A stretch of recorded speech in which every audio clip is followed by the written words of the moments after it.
Welcome to the All Things Nintendo podcast. I'm Brian Shea, and this is a weekly podcast to discuss all the biggest news and games from the world of Nintendo. Boy, oh boy, did things happen in the world of Nintendo after I wrapped last week's episode. It's one of those situations, just pre-warning you, where global politics and economics impact the gaming world. So during the main segment, I will be joined by former Game Informer editor and current business development professional Michael Futter to discuss the ramifications of the economic policies being implemented on the launch of the Nintendo Switch 2. But first, we've got some other news to cover, and joining me for this first segment is host of Shin Megami Tensei Network podcast, Spencer Presley. Spencer, how's it going? It's going good. I feel bad for giving you that mouthful of a title, but I appreciate you letting me be on here. I could have just said SMT Network, but I wanted to give you the full shine as we at least intro you. I'll probably abbreviate it going forward. 2 minutes of glory. So, we were going to talk about some of the, I guess, for lack of a better word, fallout from the Switch 2 Direct that happened last week. But before we dive in, a couple of weeks ago, because you have an SMT community and a podcast, I mentioned on the episode 2 weeks ago that Atlas had been caught registering what could reasonably be interpreted as a domain for Persona 4 Reload. And Spencer, you did an episode of this over on SMT Network. How are you feeling about what that domain registration might point to? Well, what's funny is I'm a complete loser in the sense I'm sure you probably know of. I just suck up whatever news my timeline wants to give me. So I'm definitely not a stranger to these domain registration pieces. This is it should be the most nothing news story possible. And what's funny is one of the little details about those that always get missed is the domains getting registered, we know have a trend with all the other ones Atlas has owned in the past, but the person owning it is never fully disclosed. So there is just a chance someone hilariously just beat them to the punch with this domain. In terms of everything, I've pretty much my quickest summary with it is it's definitely happening. It's just a matter of if more than when, especially with how well 3 sold last year. It's just one of those things of, I know what to expect out of this company at a certain point. The only problem is what order is it going to be in and where are we going to see it? If you told me, or even if we talked a week ago, pre-2 Directs, if you said, all right, Spencer, you have one Atlas game that's going to be at the launch of the Switch 2, my answer would not be a remake of a PS2 RPG. It was not going to be oh yeah, Raito 2, Raito 1 remastered. That's their choice. Forget Metaphor, forget Persona. Don't even get Vanillaware on there. We got to get Raito 1 on there, day one. Yeah. So I heard ahead of time, I got a tip that Sega was going to be at the Direct. And I was like, okay, so what's it going to be? It might be Sonic X Shadow Generations, which was, confirmed to be coming to Switch 2, but not at the Direct. And I was like, all right, well, it's got to be Metaphor or P3R or something. It can't not be either of those. Again. They could have just put that back on there again. Back with another vengeance. But you could have given me 10 guesses and I would not have guessed it's either Raito or Yakuza 0. Those would not have been the ones that I went to. The Yakuza one just upsets me, not even from a fan perspective of I just keep telling people, let RGG take a breather. Let them go 4 months without putting a game or announcing another. Did we just collectively forget they released a new game 2 months ago and they're now just going to come out with Yakuza 0 Director's Cut? It's let them sleep. Also, the scariest part is when you realize if you're a fan of the series for your wallet, they're not stopping at 1. They're going to do 0 all the way up to 6. Well, they already put Kiwami on Switch 1, so they already have Yakuza 1 covered. They'll probably put Kiwami 2 next, and then, yeah, you're right. It's going to be I think they usually bundle 3 and 4 together. 3, 4, and 5 usually get bundled together. 3, 4, and 5, yeah. In the West. In Japan, they were actually sold piecemeal before we were getting them all worldwide. And I think they probably could get away with that now because they did the same thing recently, ironically, with Limited Run. So over the last 6 months, Limited Run every month has been selling Yakuza 0 all the way to 6. So it's that thing of they've clearly started a trend of we have to sell you something Yakuza at least once a month. How else can we afford? I was thinking about this recently of I forgot, and I follow Sega really closely. I forgot Virtual Fighter came out 4 months ago. Remember when they did Virtual Right? Fighter? Yeah. Yeah, the Revo one, because Hmm. there was an announcement recently. They're doing this big tournament, and Maximilian dude is someone who's getting behind it. They're doing a bunch of stuff for it. And I was like, wow, that's really cool. I mean, I'm a big Virtual Fighter fan, but it was a PC only release. Came out during the Game Awards. It was like very, very like swept under the rug just release timing wise. I was like, I should look at the Steam numbers on that game because it's only on Steam, so you can see the total game. It's like 2,000. I'm like, oh god. I was like, oh no. So everyone else also forgot this game came out. Yeah, and then we have another one on the horizon from RGG, right? Yeah. Yeah, so it's like, man, what I gotta know, like how they have so much like output from that studio. It helps when your entire studio output is either Sonic, RGG games, or Atlas. It kind of helps when Yeah, that's your like three money makers. yeah. I mean, hey, not a bad triad to have there, huh? Hmm. So let's get to I guess, the Switch, like Switch specific news and discussion here. What was your reaction to the reveal that happened last week? I would say you kind of have to split it up just because the news was, I feel like, coming from all aspects of it. Like I can't imagine you guys, especially when I found out more about the event. Of I loved, by the way, that you guys got to see it in a room together, because I feel like Yeah. it wouldn't have hit the same just watching it kind of by yourself or whatever, of or seeing the internet react to it. It was that thing of, I think, for the direct itself, there were a lot of things that specifically called out to me that were very like Spencer coded. It sold me on the system more than I thought it would. I was morbidly curious from a new techware perspective, but it also gave me a lot of really good positive feedback of like, wow, this is really what it looks like when every major publisher is supporting a system in a way we've just never seen from Nintendo. And Hmm. then afterwards, there have been a lot of like ups and downs in terms of when we learned price, uh, the launch lineup, different things like that. I think ironically, with all the kind of like hubbub about the launching, pre-ordering, everything, people haven't really taken a look at the games we're getting with it. I think when all is said and done, even if we don't get any new games added now, this is going to be like one of the most stacked system launch, like probably since the PlayStation Vita. And I don't even mean that as like a joke. I remember like when the Vita came out, it was like had a bunch of first-party exclusives, but you had a lot of third-party support ranging from like fighting games, RPGs, indie games. And even if there's not really something there for you, you're probably not buying the system for Welcome Tour. But even if you're not interested in Mario Kart, you've still got all the new games they're adding, two ginormous Zelda games, which I'm sure people are already like, even though ironically, I think Zelda is the most undeserving of a paid upgrade thing for it, they're still going to get me just because of the little app thing. Because I was like, oh, I'm going to buy it because I love Zelda. But then when I learned about the little lore bits they're putting into the app where like each game has their own little spoken kind of audio diaries, I'm like, oh, all right, I'm already in. Like $10 for audio diaries for Zelda lore, I'll eat that up.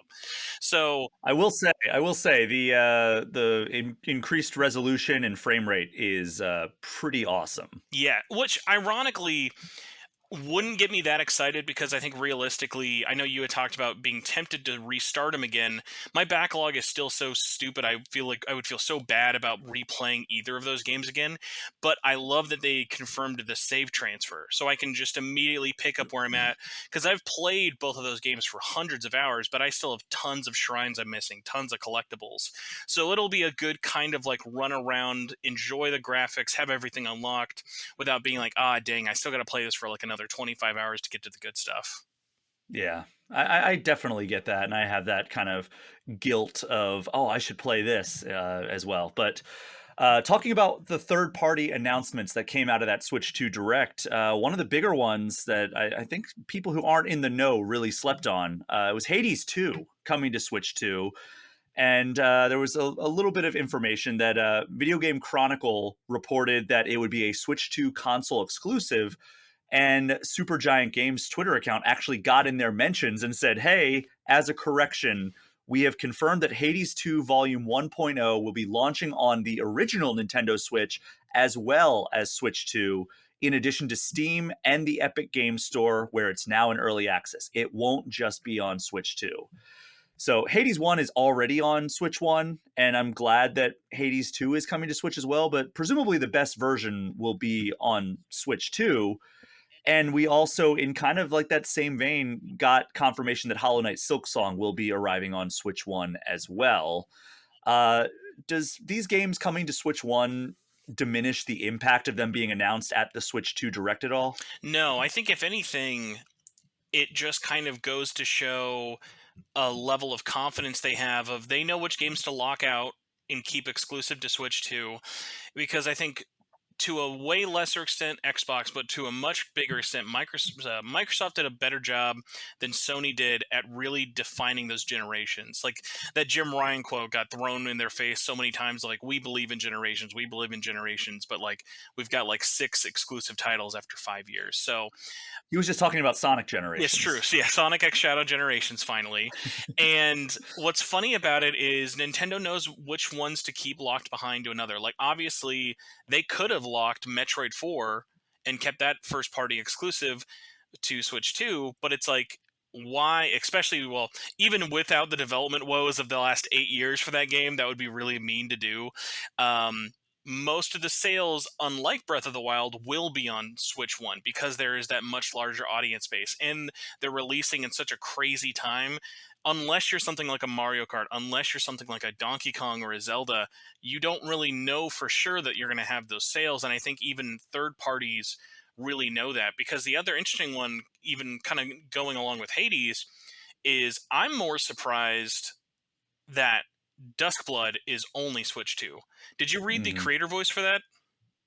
I skimmed it a little bit and I saw some of the pulled quotes that people like extracted for a news story, but I didn't read the entire thing. It's a great read. I always really appreciate that Nintendo still does those, even after Iwata Ass kind of moved on. And one of my biggest takeaways from it when I saw it and when I was talking about it, knowing as much as I do about FromSoft, I'm a really big fan of theirs, but I especially love their development and publishing strategies. My gut when I saw this and found out it was a Nintendo published game from them, I was like, I bet you this was a Switch 1 game. And that was one of the things that came out of like, yeah, they've been working on this for a number of years as a Switch 1 exclusive. And Nintendo came up to them and were like, how would you feel about moving it onto this? And I think this is one of those situations of like, they looked at something like a Bloodborne or like a Demon Souls, where it's like, this, I'm sure even in its current state, could run very horribly, but it would run on the Switch 1. But having Duskblood there as a big third party developer, first party published exclusive has a big bump. Hades 1 was the same way. I feel like a lot of people forget that for consoles, Hades, you could only play it on Switch for a while. Hmm. And even to kind of go with the Supergiant Nintendo relationship, they were even so like Supergiant and Nintendo worked together so well that they even published the physical version for them, which Oh. Nintendo very rarely does. I feel like most people don't even know when Nintendo publishes third party games for it. Like one of the best cases for it that always shocks a lot of people when I tell them is that Nintendo published GTA Trilogy. Now it was a really bad trilogy, but I mean, they were like, yeah, if Rockstar and Take Two aren't going to do it, it's like, yeah, Nintendo will publish this because they're like, yeah, this will make tons of money. Yeah, I mean, Nintendo is very peculiar about like their partnerships that they do because remember they also have allowed certain third parties to also create amiibos. Hmm. Like we got the Street Fighter amiibos that were announced at the Direct, but even before that, I remember I was at PAX West in 2016, I think it was, when they announced that like there was a Shovel Knight amiibo and it was the first ever like third party manufactured amiibo that they were doing, and it's like, oh, that's interesting that that was the first one that they allowed a third party to do it. Is like this indie studio who had like, you know, a very good game but only one real game under their belt at the time. So it's just interesting the way they choose and like chart their partnerships and things of that nature. So yeah, I mean, I could see that being the case of them just kind of like reaching out to From Software and being like, you know what, this is taking longer than we expected. It would be weird to put out a big Switch One exclusive in 2026, like a year after our Switch, like our new Switch comes out. So, I mean, if it gives them more power, like go for it, I say. I think people are also going to have a really interesting growing pains period of thankfully not as rough as we had in 2017, because like I was watching some videos recently with that really awkward period where we had the Switch announced, and the 3DS still getting games post Switch release as well.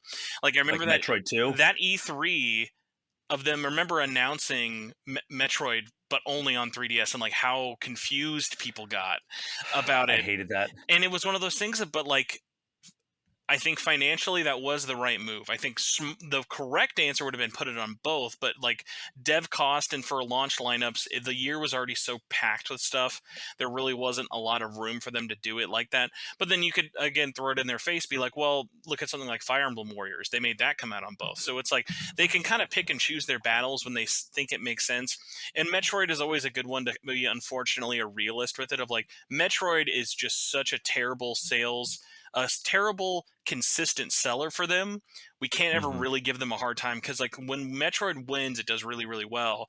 But like for every Prime remake and every Dread, we have like 4 or 5 other games that sell like less than 2 or 3 million.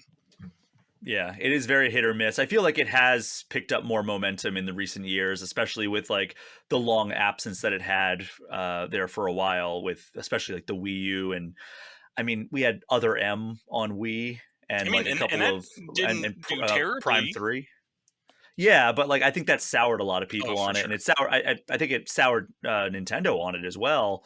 And then ultimately they shelved it. And I think that that's kind of what happened with like Star Fox Zero, where they were like, "All right, we got this cool idea that we're going to do for Star Fox," and then it bombed.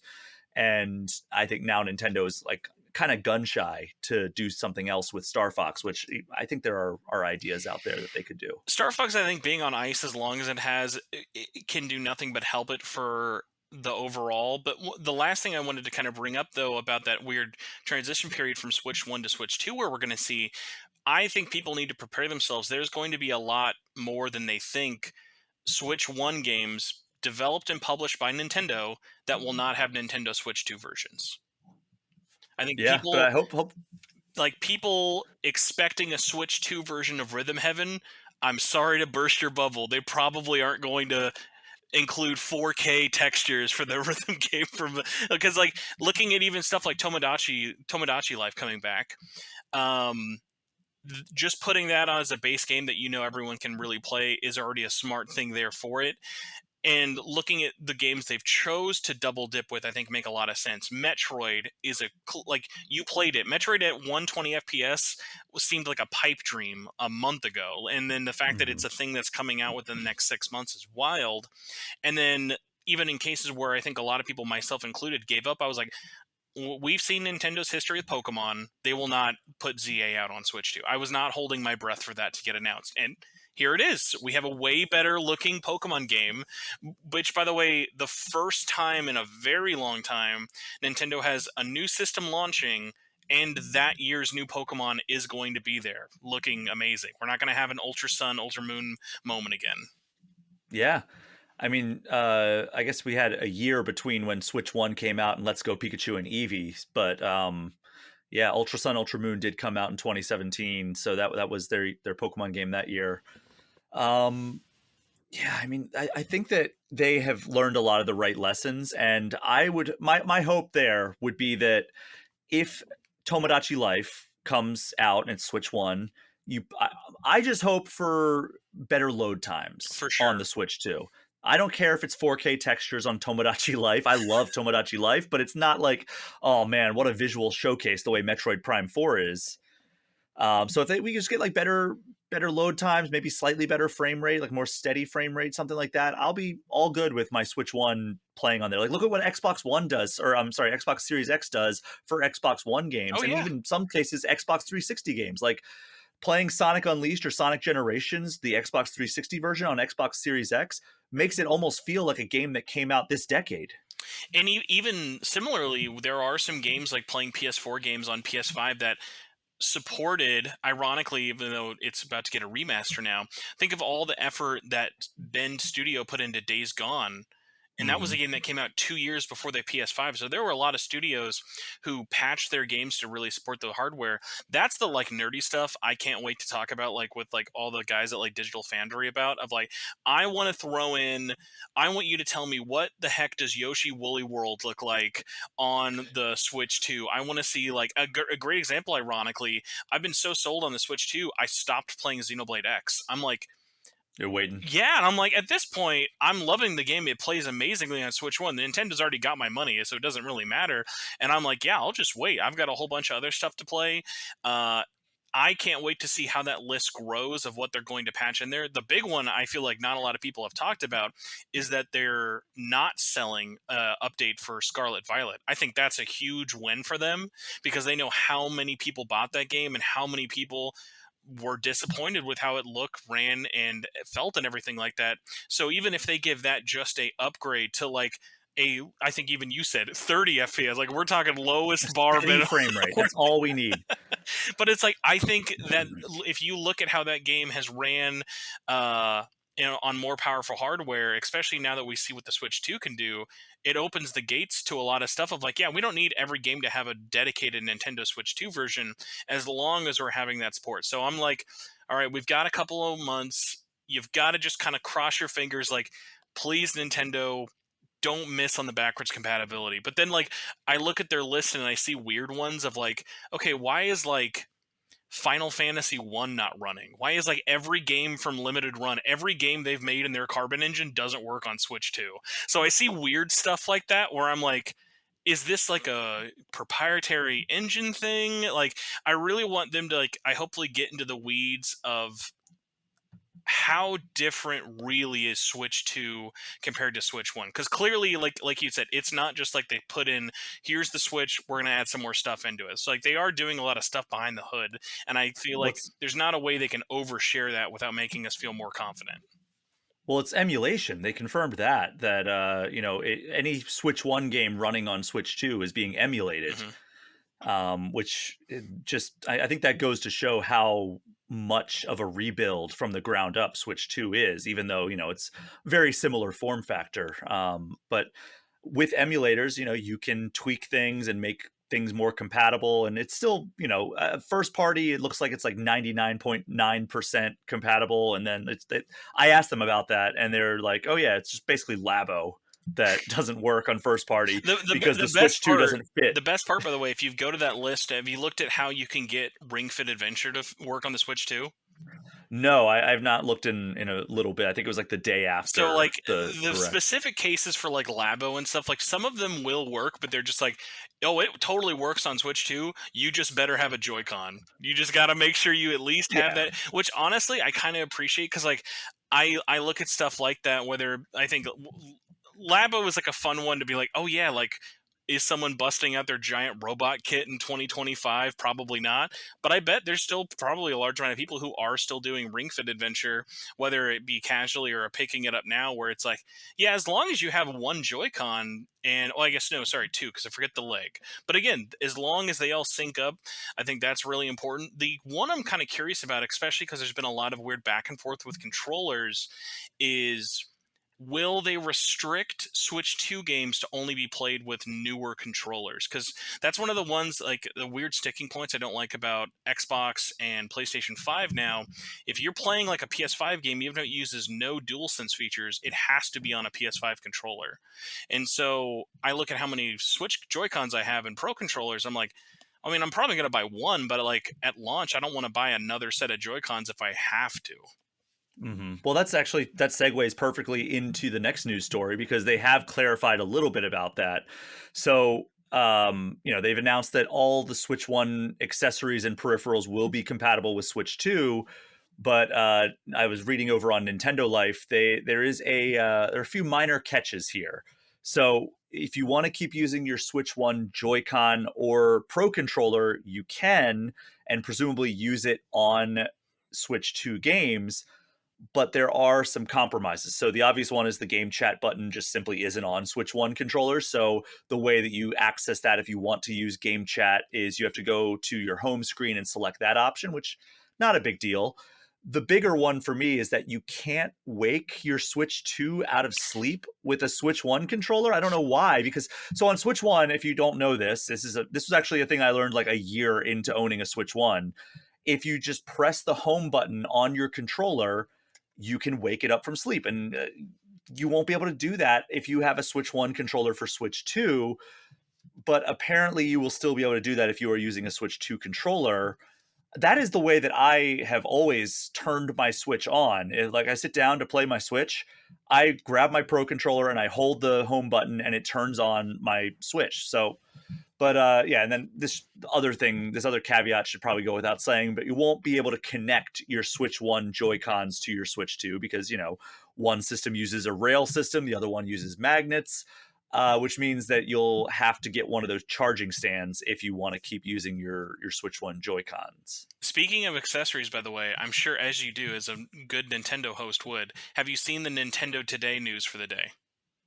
No, I've given up on Nintendo Today It's a one. because That it was just you know it was that the they gift saved. straps, right?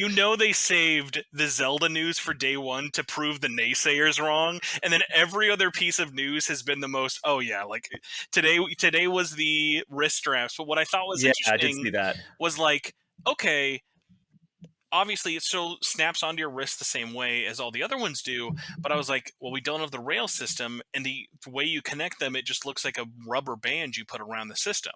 So how confident am I going to be to fling this around? And I thought this was really smart. Like, I don't know why I didn't think about it. I was like, oh well, because it still has all the magnet connectors, the ring is just another magnet. Hmm. So when you're putting it on there, the circle is one big circular ring, and the eject button pushes off one of the edges, so you then have leverage. But the connection from the strap to the Joy-Con is just as powerful as the connection when it's directly to the system, which I thought was really interesting. Especially, I'm normally someone who wouldn't ever use those unless we were playing single Joy-Con play because it would give you the little bigger bumpers to play with. But the way they're set up, and because they're flat, it actually gives you, even if it's just a couple centimeters, it gives you a little bit of a thicker Joy-Con, which I think would help a lot for mouse play. Because the big thing I think Mhm. people are going to find out with the Joy-Con 2 is that it's comfortable enough to use as a mouse periodically. I think for longer sessions, we're going to very quickly see either third-party accessories, or even maybe Nintendo will come out with a mold of their own that you can just kind of slide a Joy-Con into a better fitting mouse, just because it's that thing of, thank God they're bigger. I can't imagine like trying to use the current Joy-Con as a mouse. That would be like No, it's carpal way tunnel too small. city. Yeah, I mean, I thought that playing with the Joy-Con on like as a mouse was actually pretty comfortable, but I like it was short increments. So, I played some Civ 7, I played Mario Party Jamboree, played around with Metroid a little bit in the mouse mode.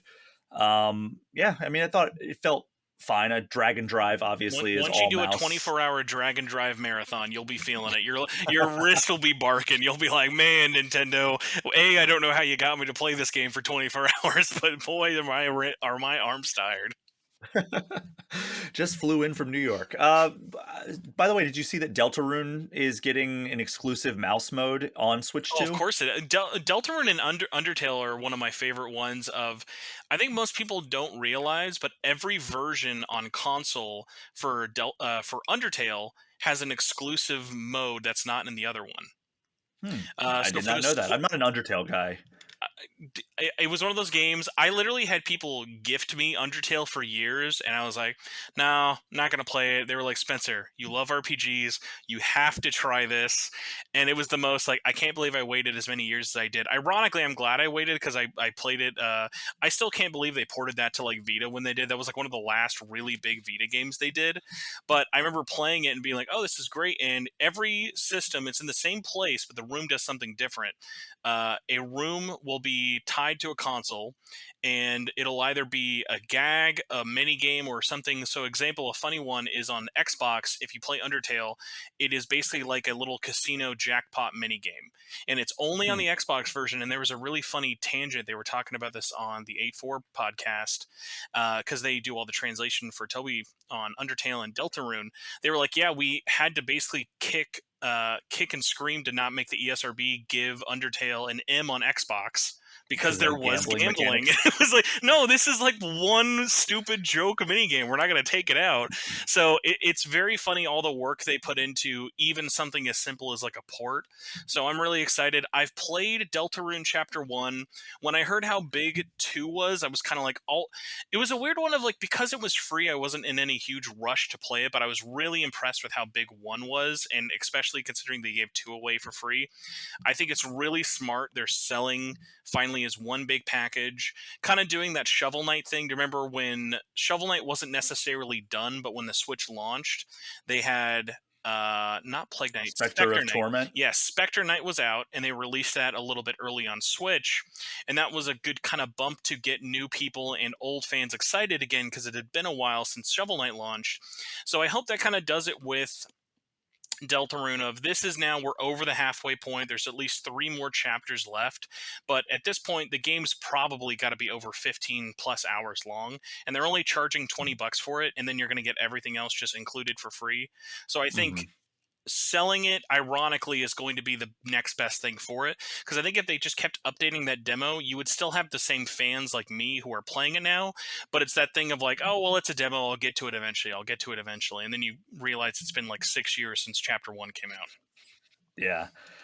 Well, getting back to the controller compatibility discussion that we were on, Nintendo also confirmed that the GameCube controller adapter for Switch One, which lets you use the original GameCube controller if you have any of those remaining from 25 years ago, will work on Switch 2. Which there were people they sold some newer GameCube controllers when Smash 4 came out, I think. I don't know if I ever told you this. I am rocking a Wavebird still to this day. Every I time have I a play, Wavebird still that works too. the funniest thing about it, I got it for free way after the GameCube.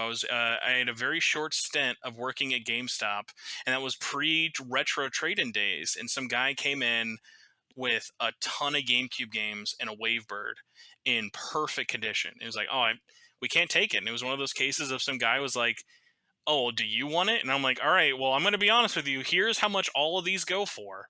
I will take these. And he was like, oh, well, are you going to resell them? I was like, no, I will keep all of these and just add them to my collection. He's like, go for it. And I still use this stranger I've never met's Wavebird all these years later. And it's like, the funniest thing is like, man, even for way back when, because what was the Wavebird? 05? It wasn't an early GameCube accessory. It was a pretty Mhm. late one. Yeah, I don't know exactly when it came out, but Those things are yeah. solid. Those, like, outside of the fact that there's no rumble, it is a fantastic wireless controller. I mean, I haven't used it since I recently moved, and it's packed away in a box somewhere. But like, whenever I have dusted off a GameCube game that uses a GameCube controller, I use that. Like that, I hate wired controllers at this point in my life. Do we? I'd heard a little bit of scuttlebutt, and this kind of also goes into the weird back and forth news things with it. What is the last you've heard with the GameCube controller for Switch 2? Because there was a recent thing I saw where initial reports, Nintendo was telling people at the event, oh yes, this will just work with all games like a Pro controller, and now we're coming out with reports saying no, it will only work with GameCube Online. I have not heard. I mean, they told us, I think, that it would work. Like, if you wanted to play it in like Smash, you could. hmm Similar to the GameCube adapter. I don't know, because I mean, you can use the N64 controller in some You games. can, but they do run into weird ones of like they haven't locked it out yet, but there have been times where it's like, yeah, you can boot up Mario Odyssey with the NES controller. You're not going to get very far, but you can boot it up. So I hope they're not locking it behind, because that's been one of the first one of those retro accessories I was a little bit curious with. Especially, did you get a chance to mess around with it at the event, by the way? I played a little bit of the GameCube library, which had the GameCube controller connected. I was glad to hear the reports about it being as nice as it was. The only interesting one with it, especially when I saw it has the little extra non-existent ZL button on like the Oh, top left. So like it's not even a button, like it's not projecting out. If you look at the top of it, it's just kind of hidden there. So it's kind of a funny one of like, oh well, if they've added an extra button to it, realistically it should work as like any other Pro controller, but they also might just siphon that off to, oh, it's a dedicated game chat button.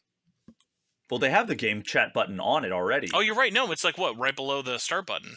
Yeah, yeah. So I think that what that is just a way to access the menu. Yes, I always forget about that. Yeah, the Switch Online like sub menu one with it. So it's one of those ones of much like many other things with the Switch 2. It's like I feel like especially since last week with the direct and even the event, it's like we learn one thing and we have two more questions. We learn one thing, we have two more. Hmm. Like the current one that's like I'm pulling my hair out that we think we know, but we still don't know for sure. Like the biggest mystery we had recently was the whole physical debate with not the game card key, the upgrade games. Did you see like for a while there were people being like, "Oh, well if I buy the Switch 2 edition, is it actually on the cart?"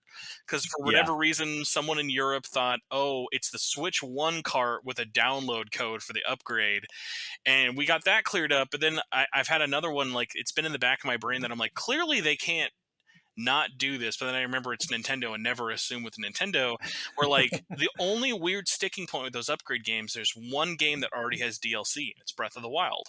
There's a $20 season pass that's not baked in there, it's not advertised on there, the game is almost 8 years old. You would be like, well, clearly this is going to just be included on there. But then why would I clearly assume if it's not specifically said? But then it's like, is Nintendo going to make Switch 2 owners buy a $20 season pass for Breath of the Wild? And it's like, it's the little things like this that just like are so funny of like, they're not a big deal in the moment, but it's like all these little questions add up, whether it be accessories or games.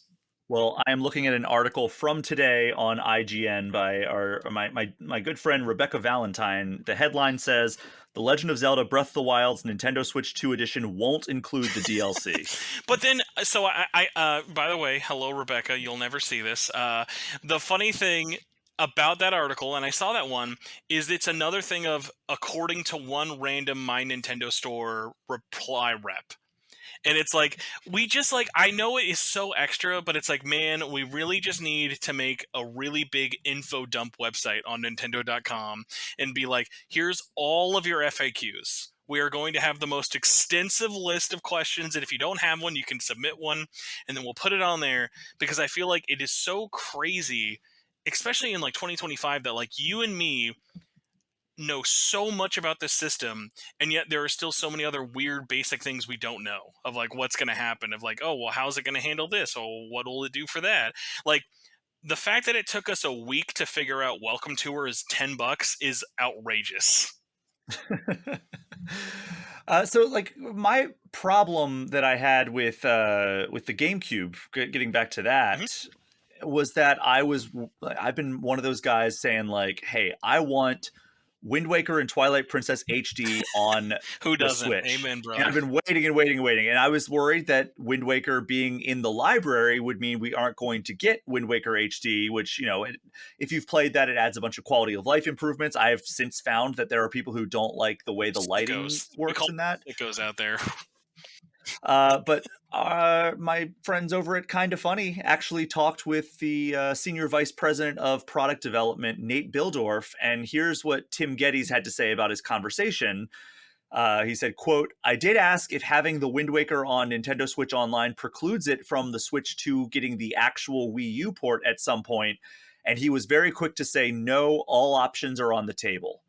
Uh, are you the kind of person who thinks so much more highly of Wind Waker HD than you do the GameCube Wind Waker that you would actually, if you're a Nintendo Switch Online Plus Expansion Pass subscriber, that you would spend money to have the HD version on Switch? 1000% yes. If I had three thumbs I would put the third one up now.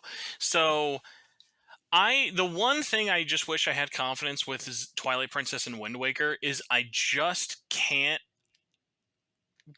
tell if they're going to do one or both. The realist in me says they're going to do both because of course they are, but then the value perspective is like, honestly, especially with Switch 2 pricing, once you get to like 70 or even 80, you can kind of split that pill a little bit better, even though people will be mad about that. um, I'm definitely one of those people who Wind Waker HD is the way to play that game. There are 100%. so many more quality of life changes. And again, I get it for the purists out there because visually it is drastically different, even though the layman may not be able to tell. There are people who prefer the original softer, less bloomy look. I think there's two perspectives. You can either think from let's just port the HD version. There you'll have two versions possible. Or hey, what if we want to add some value to a sold HD version for a game we're giving away to members? Add a filter that turns it on and off to the new version. So there's Hmm. still things they could do for that. Like even if it's just something tiny for Twilight Princess HD of now, oh no, actually they did this in the original. I was going to be like, one of the funniest things they did was in Master Quest mode or Hero mode, I forget what they call it in that one. You can actually switch the world back to, remember, if you played on the Wii he was right-handed, GameCube he was left-handed, and they switched that in there, and I was like, that's such a tiny thing, but people are so accustomed to that of like every time. I Yeah. remember for years when I would see Twilight Princess and I would see left-handed Link, I'd be like, oh, this is weird because I played that completely right-handed. So I'm glad that they asked that question because I think it's one of those things a lot of people would assume. I'm glad that they're not putting it out there because I think realistically it just makes the most sense of like, yeah, why would a company say no to a chance to charge us another 50, $70? But When people will pay it. exactly, especially because what's one of the most vocal things people say about Virtual Console, well, or You don't Nintendo own your Online, games. can we buy these physically? Like we have less than 5 games that are on that service that you can buy. A great example, think about how Mario Sunshine is going to be on there. You can't buy it, but you could if you bought a physical copy of 3D World. So it's one of 3D All Oh Stars. yeah, sure. 3D All Stars, and it's one of those funny things of like, I think having those options are really smart and good in the long run. It's just because it's one of those immediate 3 games. It's almost like it's some people took that as Nintendo immediately being like, "Haha, you're never gonna get it," and it's that thing of like, I think only if they launched with both, I would have maybe understood that, or if they had made a comment for it. But it's like that thing of, we live in a world where Nintendo had the cojones to publish Tokyo Mirage Sessions again, Xenoblade Chronicles X again, and even though those aren't like billion seller games, like these are games that Nintendo is willing to kind of give a second chance on the Switch and now even in the Switch 2. So I feel like unless your name is Star Fox Zero, never say never. Definitely never say never to that game. But I mean, like again, I probably made some monkey's paw uncurl, and now Platinum has just got another job for the next 6 months. Hey, Star Fox Zero Definitive Edition. Remove all the motion controls, all the second screen stuff, and redesign half the levels. You have a real winner I there. shouldn't actually joke. The producer, it was either the producer or director of that game. I don't think he's anymore at Platinum, but there was a thing where he was asked in an interview, and he was like, "We would 100% remake that game." We were like, there were like, I mean, of course, because like think about all the feedback. Because remember that game got delayed originally because of the feedback. Hmm. Because the people had so many complaints and issues with the controls initially. That's why it got its first delay. So it's like, oh yeah, like I feel like there is a good game in Star Fox Zero. I own it. Like it's not as bad as everyone makes it seem, but it's like it's definitely on the like when people are putting Wind Waker HD above a brand new Star Fox game, that probably says a thing or two about the quality of the game. But also, like going back to Zelda, it's like I'm glad they're not saying never is never because even with a much tinier extent, I'm super glad that even something like Soul Calibur has a chance to live because like I think people probably for like heck, it got delisted. Of course, people forgot. Remember when Bandai did an HD remaster of Soul Calibur 2? It was on PS3 and 360. And it was just Heihachi and Spawn, obviously. Like there's no Link in that verse, Yes, because who's there the were main attraction for so many there people. were petitions out the wazoo for that to be on Wii U, and Bandai was really seriously considering it. Unfortunately, 7 people bought that because it was a 2013 HD remaster of a PS2 game. But I think, especially being one of the 3 launch games, I would love to know how that came apart because obviously Soul Calibur has not had a hit in a very long time. It's been very much focused for Tekken.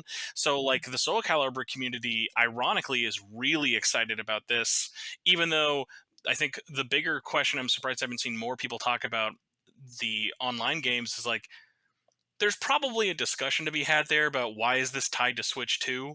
It doesn't technically need to be on there. The system has clearly ran GameCube before, but I think when people are yelling and fighting about $80 games or tech demos, why can't I play Soul Calibur 2 on my Switch 1's probably not the next question on their lips. Yeah, and I mean, plus it's just an extra feature that they can advertise as something that is coming exclusively to their new system. But that is kind of the final topic I wanted to talk to you about before we said goodbye, because the main segment that we are going to throw to here in a moment is a discussion in depth about kind of the price of the Switch 2 and Mario Kart World and the tariffs and their impact on the launch of the Switch 2 and everything. But from your perspective, what was your reaction to the price of both the Switch 2 and Mario Kart World? So system's a lot easier. System, I genuinely thought, knowing what I knew about the specs from pre-announcement to showing it off, games running on it, I think 450 is super fair. I was prepping myself for 500 being really the worst. I think anything over 5 would have really been pushing it without anything being packed in. And the funny one that I was surprised I was in the minority about this with the system, I was shocked how many people thought that that was the let's give ourselves some tariff cushion room. Because I was like, Nintendo's not the company to just kind of assume what a tariff is going to be. And I'm glad that Doug Bowser did confirm that earlier of like, no, yeah, this was the price no matter what was going to get announced 3 months ago or 2 days ago. So I think for 450, it's totally fair. The incredibly more interesting discussion is from the Japanese side with it, especially for not only the region locked system, but the fact that it's like well over $100 cheaper over there. And the funny thing is, even though you can buy the Japanese system region free, the one that I've noticed not a lot of people have talked about, did you know that the only way to get the region free system in Japan is through the My Nintendo website? They will not sell it in stores. I can admit that I have not looked extensively at the You have a Japanese life. pre-order I should have options. assumed you have a life. You probably go, honey, hold on. I gotta go see what's the Japanese metrics to look like right now. But I think that's incredibly interesting. Of like, of course, like put your best foot and your cheapest foot forward. Most people in Japan probably are fine with paying sub $200 less for a system that does everything the region free one does. Yeah, I mean, I think that there are some people who will see that and try to import it, but then again, like, how are these tariffs going to impact Oh my just god, a that person? goes back to the FAQ question of like, I have so many questions about how do you have a system that is backwards compatible on something that was region free for everything when this one SKU is region locked. And they've even said, oh, it's not only is it region locked for physical games but digital as well. And I'm like, Such a weird thing. I don't even know what you do then. So like, what are you going to do if you're a foreigner who has a US account but you live in Japan? Yeah, I mean, I'm assuming you just make a second account. But I then don't all know. those games are just like trapped on like another, like, yeah, it's like it's a, and I'm sure even them, I think the region locking it is the smartest move to lock down people from getting it there, because people don't really understand unless you are a big nerd like me.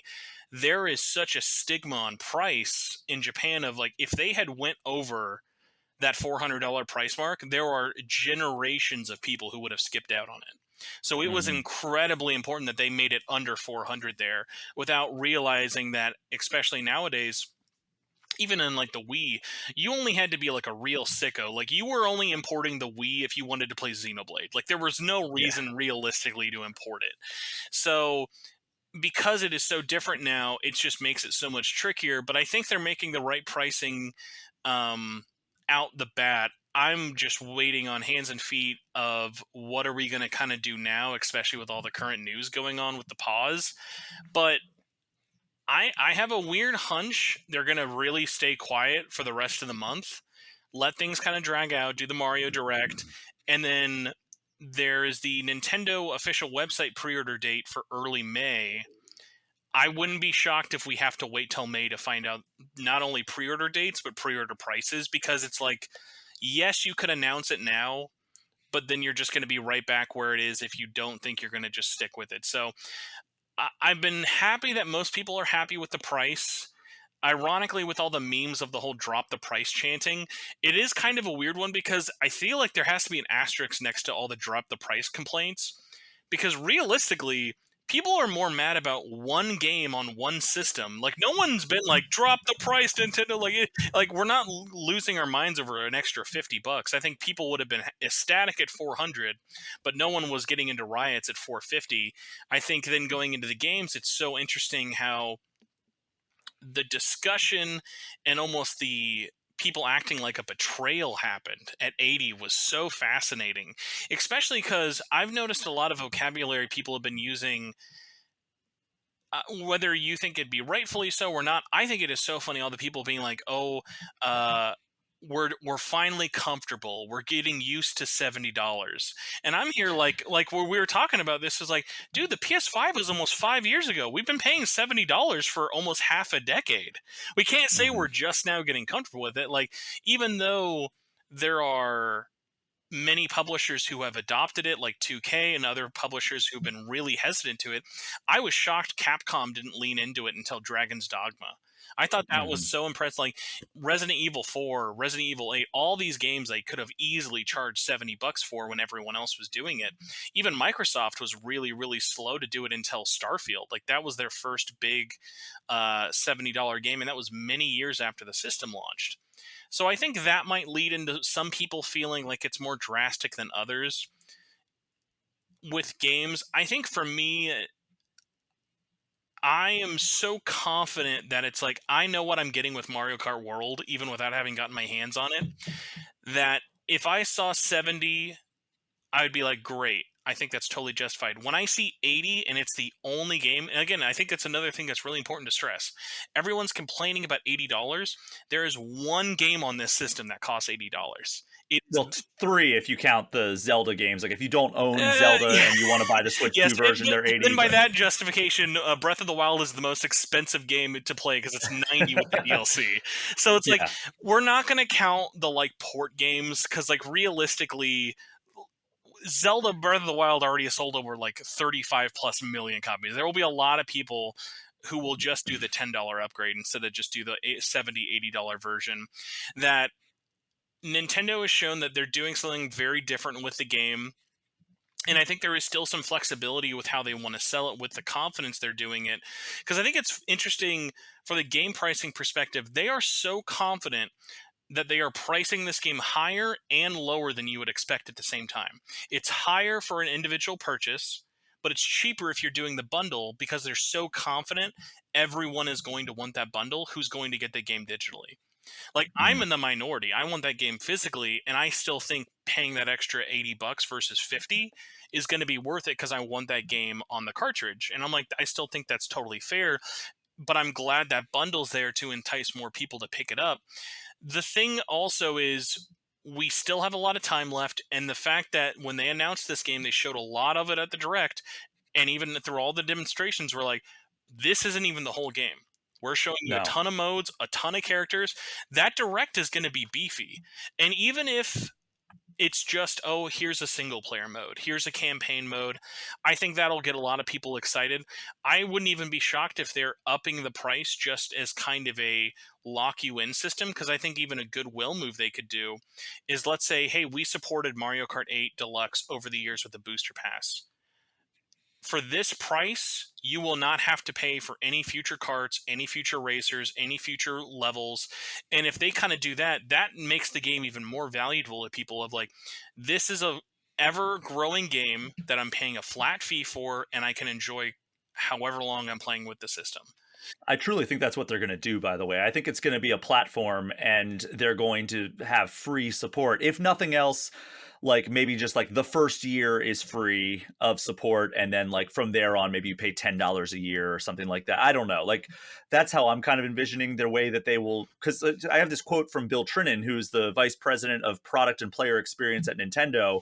So IGN was interviewing him and they asked him about the Mario Kart World price. And he said, quote, I would say it's less about the strategy of pricing Mario Kart World. It's more just whenever we look at a given game, we look at what is the experience and what's the content and what's the value. This is a game that is so big and so vast, and you will find so many little things in it to discover.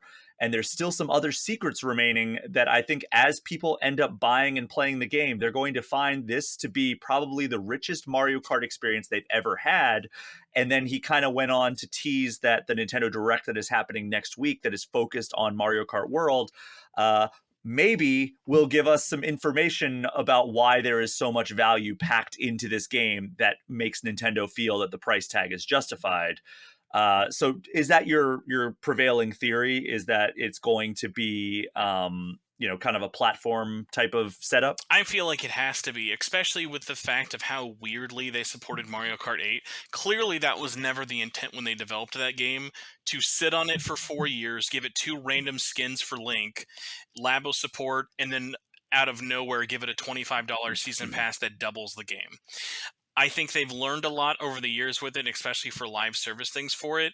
So I'll be shocked if it's a year. I'll be shocked if it's for a lifetime. They can really kind of pick or choose because they know, especially with it being the big launch game, that 9 out of 10 people buying the system are going to be buying it for Mario Kart. You will be very much in the minority if you're not buying this game, especially just because of how expansive that launch library is going to be. By the way, that quote from Bill Tritton, Bill, where was that quote for the Nintendo Tour one? The quote that quote is so good for Mario Kart, and then the Nintendo Welcome Tour one is so funny. I'm like, we believe it's worth the price.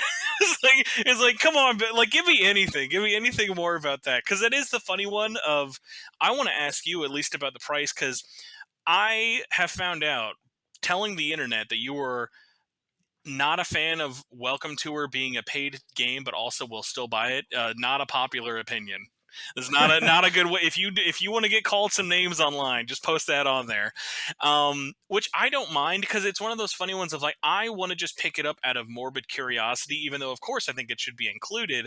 But I'm curious for someone like you, of, let's just say, you're getting the system, but Nintendo itself, they couldn't even be bothered. They're not even going to give you a review code. They're like, Brian, you can decide whether you want it or not. I would not buy it. Really, like, just out of voting with your wallet, or just from everything you've seen, you're not interested? I mean, I played a little bit of it, and it was like, okay, yeah, this is fine. It's a Like mouse little mini game. games. You can avoid the UFO, Brian. Do you know I could do that on my computer. There's 7 levels with that. By the way, did you get to watch much of the Treehouse Lives? I watched a little bit of The it. Nintendo Tour one is like, it's like watching a used car salesman try to really, like, no, you don't get it. Like, we did the mouse minigame where you're dodging the, like, spiky balls, and he's like, there's 3 more games like this. I'm like, no, go back to the Mario 4K demo. Don't show us this. I would rather read about how HD Rumble 2 is different than HD Rumble 1. Well, you can do that too, because sometimes on Nintendo Switch 2 Welcome Tour, there's just a little pop-up that says, like, hey, here's how HD Rumble works. And it's like, this should, like, it's like what they say, like, this meeting could have been an email. This could have been just a piece of paper that was included in with the instruction Switch manual. 2.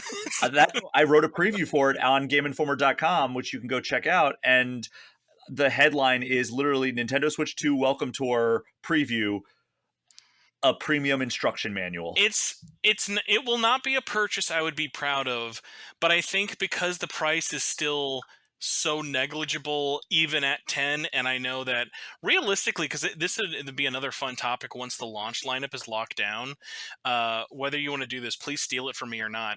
A great idea would be, like, let's give ourselves a budget of like $650. What are you spending on your Switch 2 launch lineup? So you've got your $450 to $500, and then you're like, okay, I can get Mario Kart and Cyberpunk, but then I'm stuck with Welcome Tour. I got to get there's $10 left. I got to get something else. I would just funnel that towards upgrading Tears of the Kingdom, because Tears of the Kingdom and Breath of the Wild upgrades are $10 each, unless you have Switch Online plus Expansion Pass, which I do, and then it's included for free. It's included at no additional charge, which is a nice little perk. Yes, like.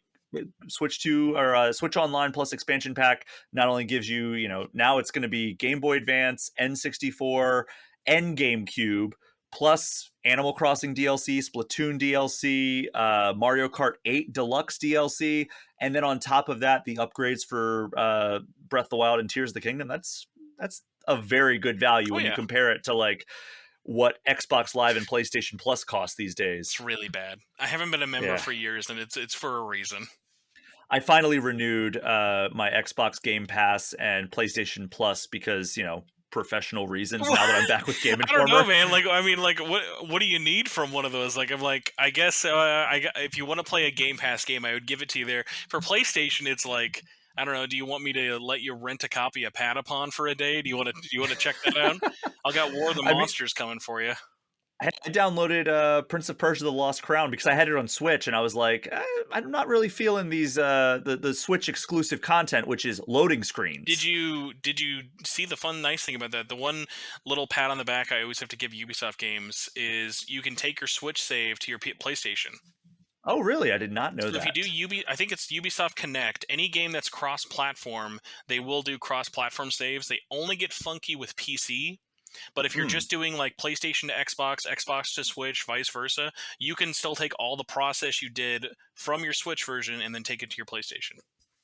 I did not know that. So thank you for sharing that. And I'm sure there's a lot of listeners who are also learning that during this episode. But Spencer, thank you so much for joining me for this news segment and breaking down your reaction from the Switch 2 Direct from last week. Tell the people where they can find you online. Yeah, so first off, thank you for having me. It was a pleasure talking with you. Our very brisk 1 hour discussion here.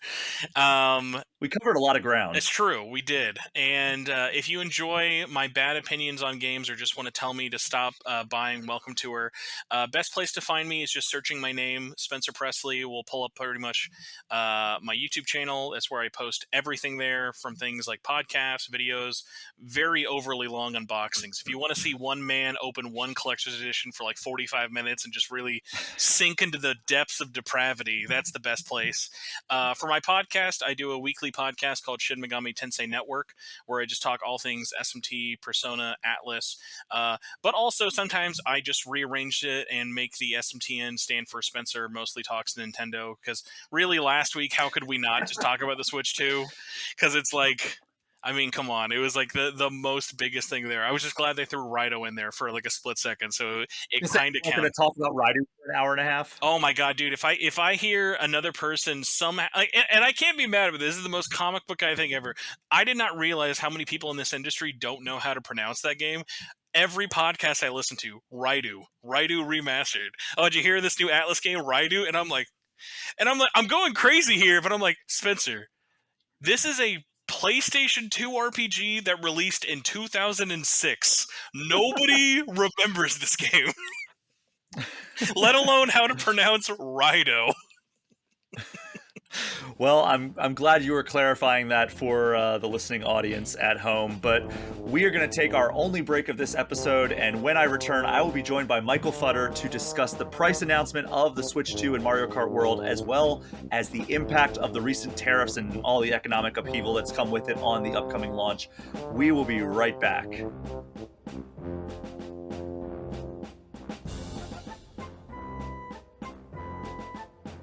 We are back, and in case you couldn't tell from our discussion last segment or just the general social media discourse, the hottest discussion point from last week's Switch 2 reveal was the price tag. Not only did Nintendo announce that Switch 2 was $450, but it also that Mario Kart World is going to set players back $80 on its own. And that's all before the inevitable impact of the tariffs that the Trump administration has announced and, now delayed.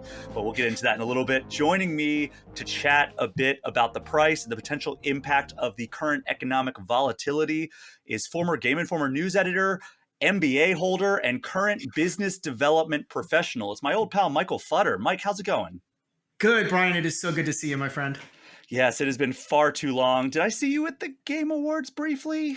I think so. It was kind of a blur that night. Oh, 100% a blur. Like, I mean, I didn't even go to the awards proper. I just went to a watch party in LA Live and then made my way over to the JW Marriott where everybody congregates. And I'm almost certain I ran into you at some point. I'm pretty sure. I'm pretty sure because that's where I ended up too. I didn't even I was at a watch party and I don't think we even stayed for the whole thing. I think we ended up at the JW and got a table. Yeah, I mean, there were like 500, 600 people crammed into that bar. It was the most crowded bar I've ever been to in my life. Mm-hmm. So I'm sure we ran into each other, exchanged pleasantries, and then we're on our way and doing laps around that place and saying hi to everybody we possibly could. But I'm so happy you're finally able to join this show. You know, it's been, I'm so grateful for the invite, man. I mean, we worked together for what, 3 years at Game Yeah. Informer, just maybe Mhm. just under that. Yeah. And it's awesome to have an opportunity to, chat about games a little bit here, even though, it's not the best of circumstances overall that what we're going to be talking about. Yeah. It's a rough one. Ooh, Yeah. boy. But before we dive into that, Mike, we have a time-honored tradition here on All Things Nintendo where we get to know debuting guests through the lens of their history with Nintendo. So the first question I'm going to ask you here is, what is your first Nintendo game? Oh, man. I am very old, you see, and I played the original Donkey Kong in the arcade. How And topical, given that we just got an announcement of a new Donkey Kong right? game last week. And it looks so good. I'm so excited about it. Yeah, I got to play a little bit of it, and it definitely feels like, okay, Donkey Kong, but Mario Odyssey, but full destructible environments. What did they? I saw somebody calling it something like Kong Faction or something like that, like making a red faction joke. That's perfect. It really is. Like, you can just, there are 4 face buttons and 3 of them are just punch, like you punch up, punch straight, or punch down. Like those are literally 3 of the 4 face buttons. That's And like, great. you can break through stuff, you can rip stuff out of the ground and throw it. Like it really, Kong Faction is a very clever name for that. Well, if we ever get the Switch 2 here, I'm very excited to play it. Now, why would we get the Switch 2 here?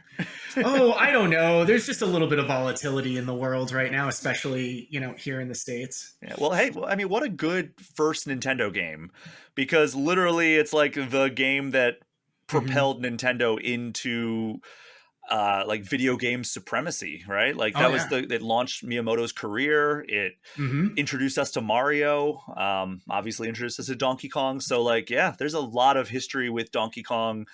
It just turned, I mean, what is it, about to turn 45 years old now? Yeah, because it was 81 that the arcade game came out. God, wow. Next year that turns 45 years old. I was 3 years old. So I'm old, you see. Like I never would have guessed. You don't look a day over 36.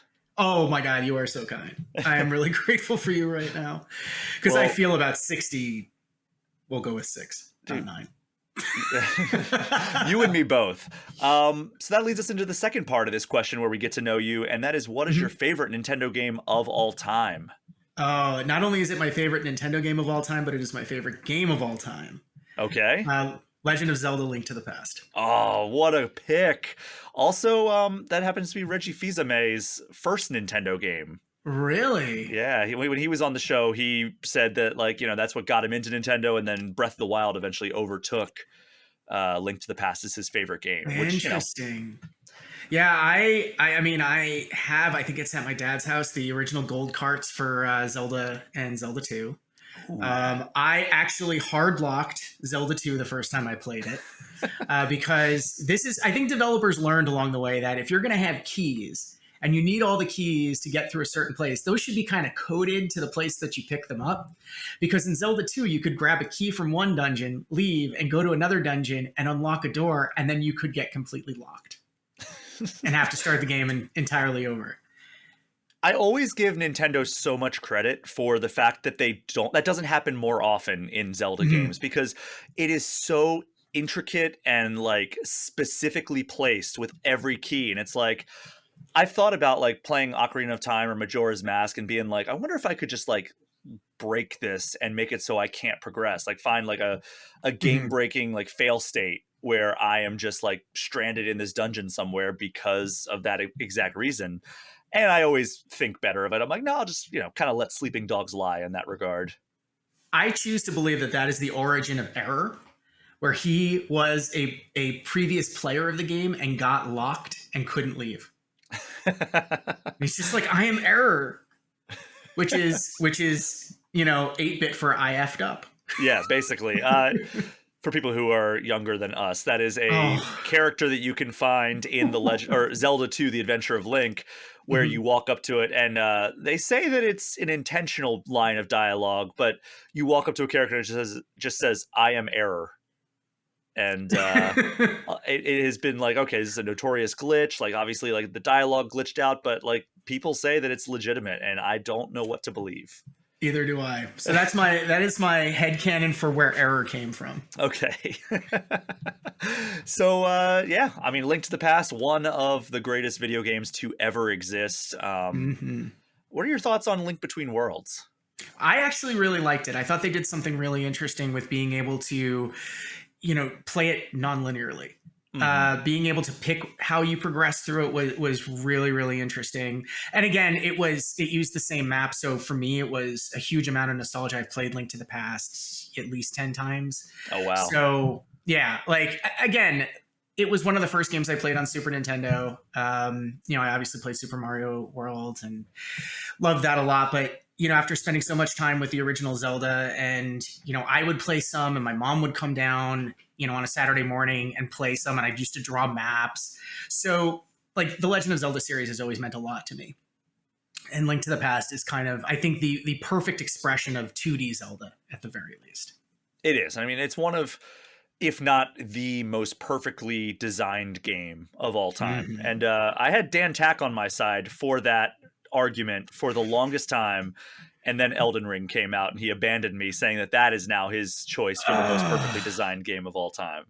Well, okay. I mean, it's Dan, and we know how much he loves Souls games. Yes, and also, full disclosure, he works at Bandai Namco. Yeah, now. He works at Bandai Namco now. But I think this was before he even got that job, before he left Game Informer. I think his final review was actually Elden Ring, and that's when he was like, I think this is better designed than even Link to the Past. Because I actually had him on, if you go way back in the archives, one of the first historical deep dives, because when anniversaries roll around, if there's nothing else going on, I'll dive deep into a game's history and development and everything. And one of the first ones I did was Link to the Past, and I had Dan on for that episode. I think that was actually his final time on All Things Nintendo because he was leaving Game Informer. And, Gotcha. we were able to celebrate that game together. It was, just an incredible video game that, you can play it on Nintendo Switch Online if you have that. Yeah. The first time I ever beat A Link to the Past was on my 3DS through the because I played it when on Super Nintendo back in the day, but I never beat it because it was always a rental. So I was like, I should beat this game. It, like, a lot of people consider one of the greatest games of all time, and it's probably a top 3 or top 5 game in my favorite series of all time. Speaking of which, I'm assuming it's a pretty high ranking series for you as well, if not your all time favorite. Top 3 Zelda games, go. Oh, okay. Link to the Past, Wind Waker, and I actually think Majora's Mask. Ooh, wow. I don't think I don't know if we have any overlap on our top 3s. Yeah, I think the reason why Majora's Mask sticks out to me is because there is this dark undercurrent to it that is, there's always darkness in Zelda games. You're barreling towards that last fight most often with Ganon. And there is darkness. And I like Twilight Princess, don't get me wrong. And I think that was some of the best expression of the Wii controls, when that game came out. And how they handled the GameCube version too is also just super cool. Like the whole reversal of the map. Yeah. But for me, I think Majora's Mask did something so different than any other game that not any game that I've ever played, because there have been a couple of time loop games that have handled things really well. But there's just something about Majora's Mask that really sticks out. So, I mean, we all reference Dawn of the Final Day. Oh, 100%. Yeah. All right. So what are your top 3? I want to hear them. Breath of the Wild's number 1. Okay. It dethroned my other favorite game of all time, which is Ocarina of Time. And then, Link to the Past is the one that comes to mind immediately for my 3rd place, but it could very well go to Link Between Worlds. I think that is incredible. Wind Waker's in contention, but I don't think it's quite in my top 3 just because there are some kind of stupid elements of that, like the Triforce quest drives me up a wall. The HD version might be in the top 3, but like the original, the quality of life stuff just isn't quite where I need it to be to like really breach that like top echelon of Zelda games. So along those lines, apparently they are not ruling out re-releasing HD. I saw that. Yeah. We talked about it last segment actually, and Oh, nice. it's I would love that. I would really love that. I mean, it's great that we're getting the GameCube stuff on Switch 2, but like there's a better Give me version the of better sale. Give me the better exactly. sale. I will even pay money for it. So like Mhm. I don't know. It's a weird situation, but Mike, let's get into this discussion now that we've kind of Yes, segued sir. to Switch 2 stuff. Talking about the pricing of the Nintendo Switch 2. So as I have talked about in the past, let's run down a little bit of historical and comparative data here. Mhm. Nintendo Switch came out in 2017 for $300. Yes. In 2019, we got Switch Lite, which cost $200, but it was only Mhm. like handheld. And then finally, in 2021, the Switch OLED model arrived for $350. So fast forward to last week, we learned that the Switch 2 is going to be $450 by itself or $500 including Mario Kart World. And then comparing that to its contemporaries, the PS5 base model is $500. The PS5 Pro costs a whopping $700. Mhm. And then over on the Xbox side, the Series X is $500 for the standard version, $450 for the discless version, and $600 for the 2 terabyte model. And then, of course, they do have the Xbox Series S, which is $300. That is just a less powerful, no disk drive, and slimmer Xbox Series X. And Mhm. then I think the most direct comparison we could make here is the Steam Deck, and the prices for that range from $400 for the LCD model all the way up to $650 for the 1 terabyte OLED model. Mhm. So, with all that in mind, Mike, let's focus in on the system itself. How did you react to the initial price reveal of the Nintendo Switch 2? Well, I was actually really surprised at the timing of the price reveal because, and please correct me if I'm wrong, when the PlayStation 5 was announced, there was no price. We didn't get that price right away. I Am I don't think correct we on did. that? I think you're correct. Okay. Okay. So when they didn't announce a price, my thought was, okay, they're going to let the features breathe and have their moment, and then they'll announce pre-order and pricing data later. I was really surprised that it was in the press release immediately following the direct, which I don't think was the right choice. I think the optics on that are we don't want people focusing on the price, and that's just going to make people focus on the price. Yeah. The way that I The read thing, that was that they had no idea what the price was in the lead up to it. And then they decided kind of last minute. So they didn't have time to Mhm. record like in the direct, here's what the price is. Like they just were like, okay, Yeah, we'll just wait till the last second, throw it in the press release and on the pre-order page, and then that'll be that. I actually think they would have been smarter to hold it for a few days. And for a couple of reasons. One of the things about Nintendo, unlike Sony and Microsoft, who are willing to ship their hardware as a loss leader. So Mm-hmm. just some basic explanation if you're not familiar with this type of concept. It's the razor and razor blades model that we learn about in business school. You sell the razor at next to nothing because you know that once you're locking people into that ecosystem, they're going to be buying the razor blades, which are actually where you actually make the money. It's the same thing with most consoles, PlayStation and Xbox especially, where they sell them at a bit of a loss at the beginning of the generation and they make it up on software licensing, Mm-hmm. whether that's their 30% cut digital, the licensing for being on the platform, all the stuff. I mean, the business model has changed throughout the decades in video gaming, but everybody's pretty familiar with how platform holders get their piece of the pie. Nintendo doesn't do that. They have, unless things have changed culturally, and I don't think they have, they will not sell less than break even. So I think the reason we didn't see the Switch 2 announced last year, because you look at it and it's like, yeah, all of this hardware could have been announced last year. None of this is so bleeding edge that there was a reason to hold it for Q2, or calendar Q2, fiscal Q1 of 25-26. I think they're in a tough spot. That price is really high. And it is, even if you account for inflation, you look at console prices, which I'm not a big fan of because that's one data point within a larger ecosystem and a larger set of context. It is the most expensive Nintendo console. It's tough. I mean, yeah, when you look at the Nintendo Entertainment System that launched at, I think, $179 US, Those times are long gone. 1985 was a long time ago, despite what I'd like to believe. Well, I mean, I think it goes back, like, there's that, like you said, there's the age-old explanation of like, oh, well, like, adjusted for inflation, it still costs less than the games did back in 1995, or in your case, 1985.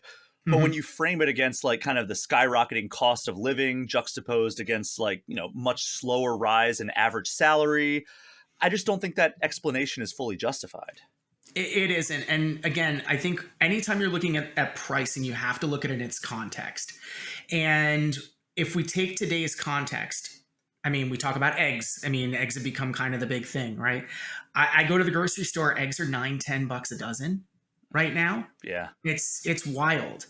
Some of that's price gouging. That's a conversation for a different podcast, unless we're talking about Yoshi. It's actually all things eggs now. All things eggs. It's a special segment. But everything is going up in price, and this is before we even have the tariff conversation. Inflation was going up in the last administration. They were combating that. It was under control, kind of when during the change of power, and now we see inflation on the rise again. Everything is going up. Everything is more expensive. Groceries have expanded in terms of cost in the last couple of years. Our grocery bill has gone up significantly. Mm-hmm. And I think that people are seeing that across the board. When you talk about gaming is a luxury hobby. And we don't love to think about it like that, especially for those of us who've been gaming our entire lives. It's an integral part of who we are. It is a piece of our identity. But the reality is, at the end of the day, it doesn't put food on the table. Well, I mean, it puts food on the table for us. We work in the industry. But you can't eat a Switch cartridge. They taste bad. And they confirmed that the Switch 2 cartridge tastes just as bad. So I wonder if they're going to have a different flavor for the download cards. It's like, is this the bad cherry flavor or the bad lemon flavor? So yeah, luxury hobby. It's not like bars where they're like, oh, in like the worst economic times, the bars still do well because people are going to have drinks when they're down and out, right? So like exactly the same thing is not able to be said about an expensive hobby like gaming. It's true. And, we're talking about video gaming right here, but it's gaming in general. I mean, obviously board games are they took a big hit during the pandemic, during the lockdown, and things are about to get worse for them too. We all have backlogs. We've all got these enormous backlogs. So it's very easy for people to say, you know what? I am going to slow down my purchases. Do I really need a Switch 2 right now? Or in our case, we were planning on, it's like, okay, well, it comes in $350, even $400. Hey, maybe we'll get a couple of them because we have a lot of players in our house. We have 7 Switches in our house right now. Yeah, I mean, and they're all, like, it's not like there's some that are sitting on a shelf somewhere. Like, they're in a kid's hands or one of the adults' hands. So, we're sitting here going, well, this time we're just going to buy 3 Switch 2s and we're going to be happy. And now we're like, maybe we'll buy one and we'll just share it until things settle out a little bit. Yeah, it's. I think it's a calculation that a lot of people and a lot of households are having to make right now, and especially, and we'll get into like the impact of the tariffs and all that stuff in a second. But like I think people were pretty upset about and shocked by the Switch 2 price itself. But I think for a lot of people, the real sticker shock came with Mario Kart World, which $80 for digital and $90 in physical, like.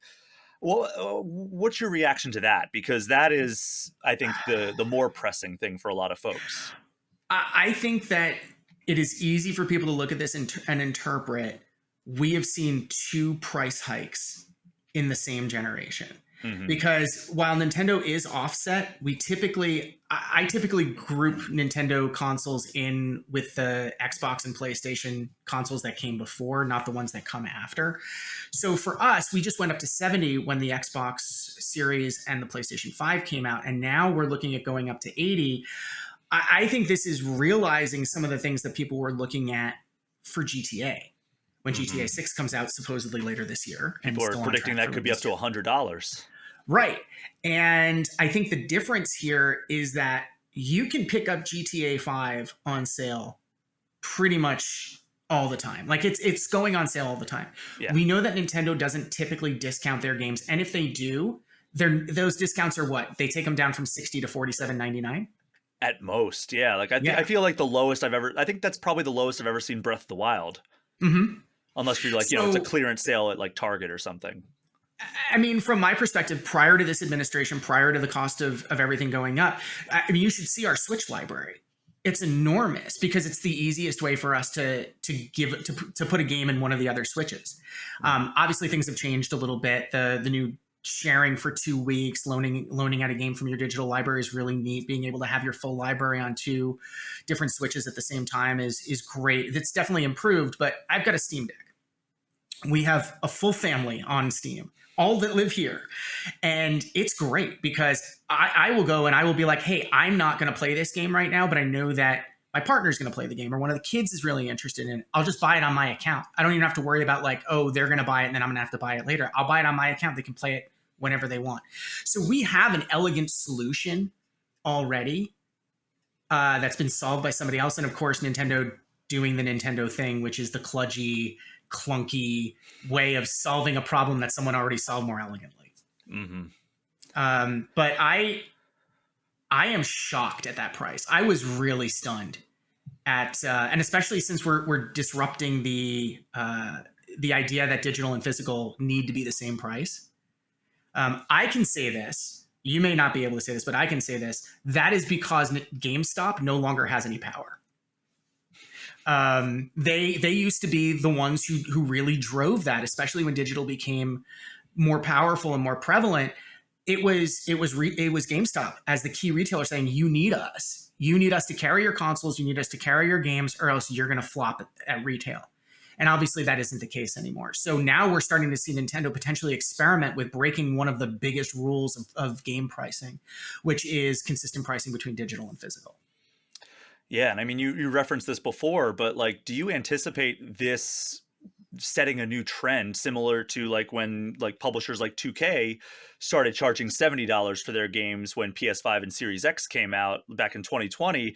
Mm-hmm. Do you anticipate this $80 price hike and then, I mean, maybe even $90 physical becoming kind of the new standard? I think we will see it within 18 months.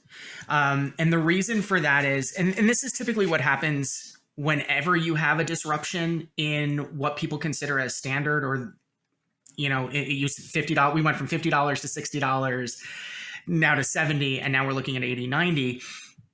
And that's for base editions, because remember, we've kind of been higher than that. I mean, Ubisoft is, we joke about Ubisoft and all of their SKUs and not being able to, you need a roadmap in order to understand what you're getting from a Ubisoft game. But I think that what we'll see is Nintendo is going to test market tolerance for this price, and it's Mario Kart. Yeah, we know that the Mario Kart series always is the top seller in a console generation, or it gets disrupted, and then it comes back up. But it's almost always Mario Kart. Yeah, I mean 60 million units alone on Switch. Mm-hmm. So if you're going to test whether the market is tolerant of a higher price point, you're putting your thumb on the scale by making it Mario Kart. And I think we'll say Kid Icarus, if there was a Kid Icarus game at launch and they said, hey, Kid Icarus is going to be $80, I think that wouldn't fly. But I think they're going to normalize it through Mario Kart. And then, we're going to see other things come out that also justify that price tag. And you're going to see third-party publishers look at that and go, all right, somebody else already took the risk. The market seems to be tolerant of it. We're going to dip our toe in the water and say, here's what our pricing is going to be. Where I think they're going to run into trouble is, as we talked about, Nintendo doesn't really discount their games, which gives people the confidence of purchasing them at launch because they're not waiting for 2 weeks to see a $20 price drop. Third-party publishers can't say that. They drop their prices significantly, and I think that would end up hurting them. So I think we're going to see some test. I don't know how that's going to play out for them. I think that it will not work as well as it does for Nintendo because of the culture that Nintendo's built around it, but we're going to see others try it for sure. It's almost like if, Marvel put out Avengers Endgame, everybody's waiting with anticipation to see how this story ends, and they're like, everybody's going to pay to see this movie anyway, let's make movie tickets $30. Mm-hmm. And then Sony's like, well, we got Madam Web, people want to see Marvel stuff for $30, let's do that. It's like it doesn't translate in that same way. It doesn't at all. And I think that's a really good analogy. I think I'm worried about it. I think that this is a bad moment to raise prices because of all of the other economic pressures that are on the average American household. And that is now going to trickle out to the rest of the world because we've screwed it up for everybody. Sorry. But I don't know. What we might see in the long run is games like Mario Kart and Grand Theft Auto 6 and other like top tier premium games being able to command that price because they know they can get away with it at launch. Mm-hmm. But I don't think what we could end up seeing is just an accordioning of the pricing. And we've seen that with indies. Indies kind of pushed pricing in a different direction, but we've had AA kind of come back and then fall out. And then, AA has kind of been the core of that, or that middle of pricing with III and then other indies below it, and then AAA kind of above it. So I think we're going to see other games at this price succeed, but I don't think every game is going to succeed at this price. Oh, 100%. Yeah. I mean, you see that with the $70 price tag. Like, yeah, things like NBA 2K and Breath of the Wild, or I'm sorry, Tears of the Kingdom are able to succeed at that level. But like, if Ubisoft puts out kind of like a middling game in one of its franchises, yeah, like nobody's buying that at $70. They're waiting for the sale if they even get it at all. And I mean, that's going to be the case for a lot of games trying to be like, oh, well, Nintendo did it with their most popular game, so we could do it with this like game that we're rushing out and, putting it on Switch too. That's enough to make it justified for $80. It's just not the same. I think Sony will definitely try it with their first party titles. And I think that they will succeed. If the next God of War gets announced and it's $80, I think people are going to dive in. So we've, on this show, in the industry, as reporters and everything, have been talking about the need for sustainability in the wake of all these layoffs and closures and everything. On kind of the positive side of this price hike, is this at like any kind of step in that direction? Gosh, I really want to say yes, but I don't think so. I would love to tell you that yes, I think that we're going to see that all trickle down to labor and that labor is going to benefit from it. I don't think that's the case. I think the things that are going to really improve conditions for labor in this industry are things like we saw at GDC with the announcement of an industry-wide union where, ZeniMax just, initiated a strike against Microsoft. Those kinds of things are going to be the thing that kind of move working conditions forward for people. It's gonna be ugly. It's gonna be messy, and we need to understand that. Phil Spencer was famously quoted during the Activision acquisition that he didn't know anything about unions. Because Activision, there were Activision units within the company that had unionized. So, but they did sign the labor neutrality agreement. We'll see what happens here because they signed that labor neutrality agreement, and yet we have the ZeniMax union saying, "Hey, we're not able to get what we need from, we're not able to get good faith contract conversations." So we'll see. It's not going to be a clean process, but I'm hopeful that is something that drives it forward. I am concerned. I mean, there are things in the industry in general that I think are applying pressure to labor. And a lot of that is bad strategy from the top. It's, we've heard AAA publishers say, oh, we want fewer, bigger games, while we look at the beginning of, was it last year with Power World and Enshrouded and all of these smaller games, Balatro, we've got these games that are smaller games that are captivating people, that are really the ones that people are talking about long term. And yet we have AAA publishers saying we want fewer, larger bets. That seems riskier to me. And at the same time, talking about 2K, they look at they spin Private Division up because they're like, hey, indies are the thing, we want to be involved in indies. And then just a few years later, they're like, oh, well, those games aren't big enough for us. So we've got this change in strategy that happened from, before the lockdown to, the COVID-19 lockdown to where we are now. And I feel like AAA is out of touch. And I think that is what's negatively affecting labor the most.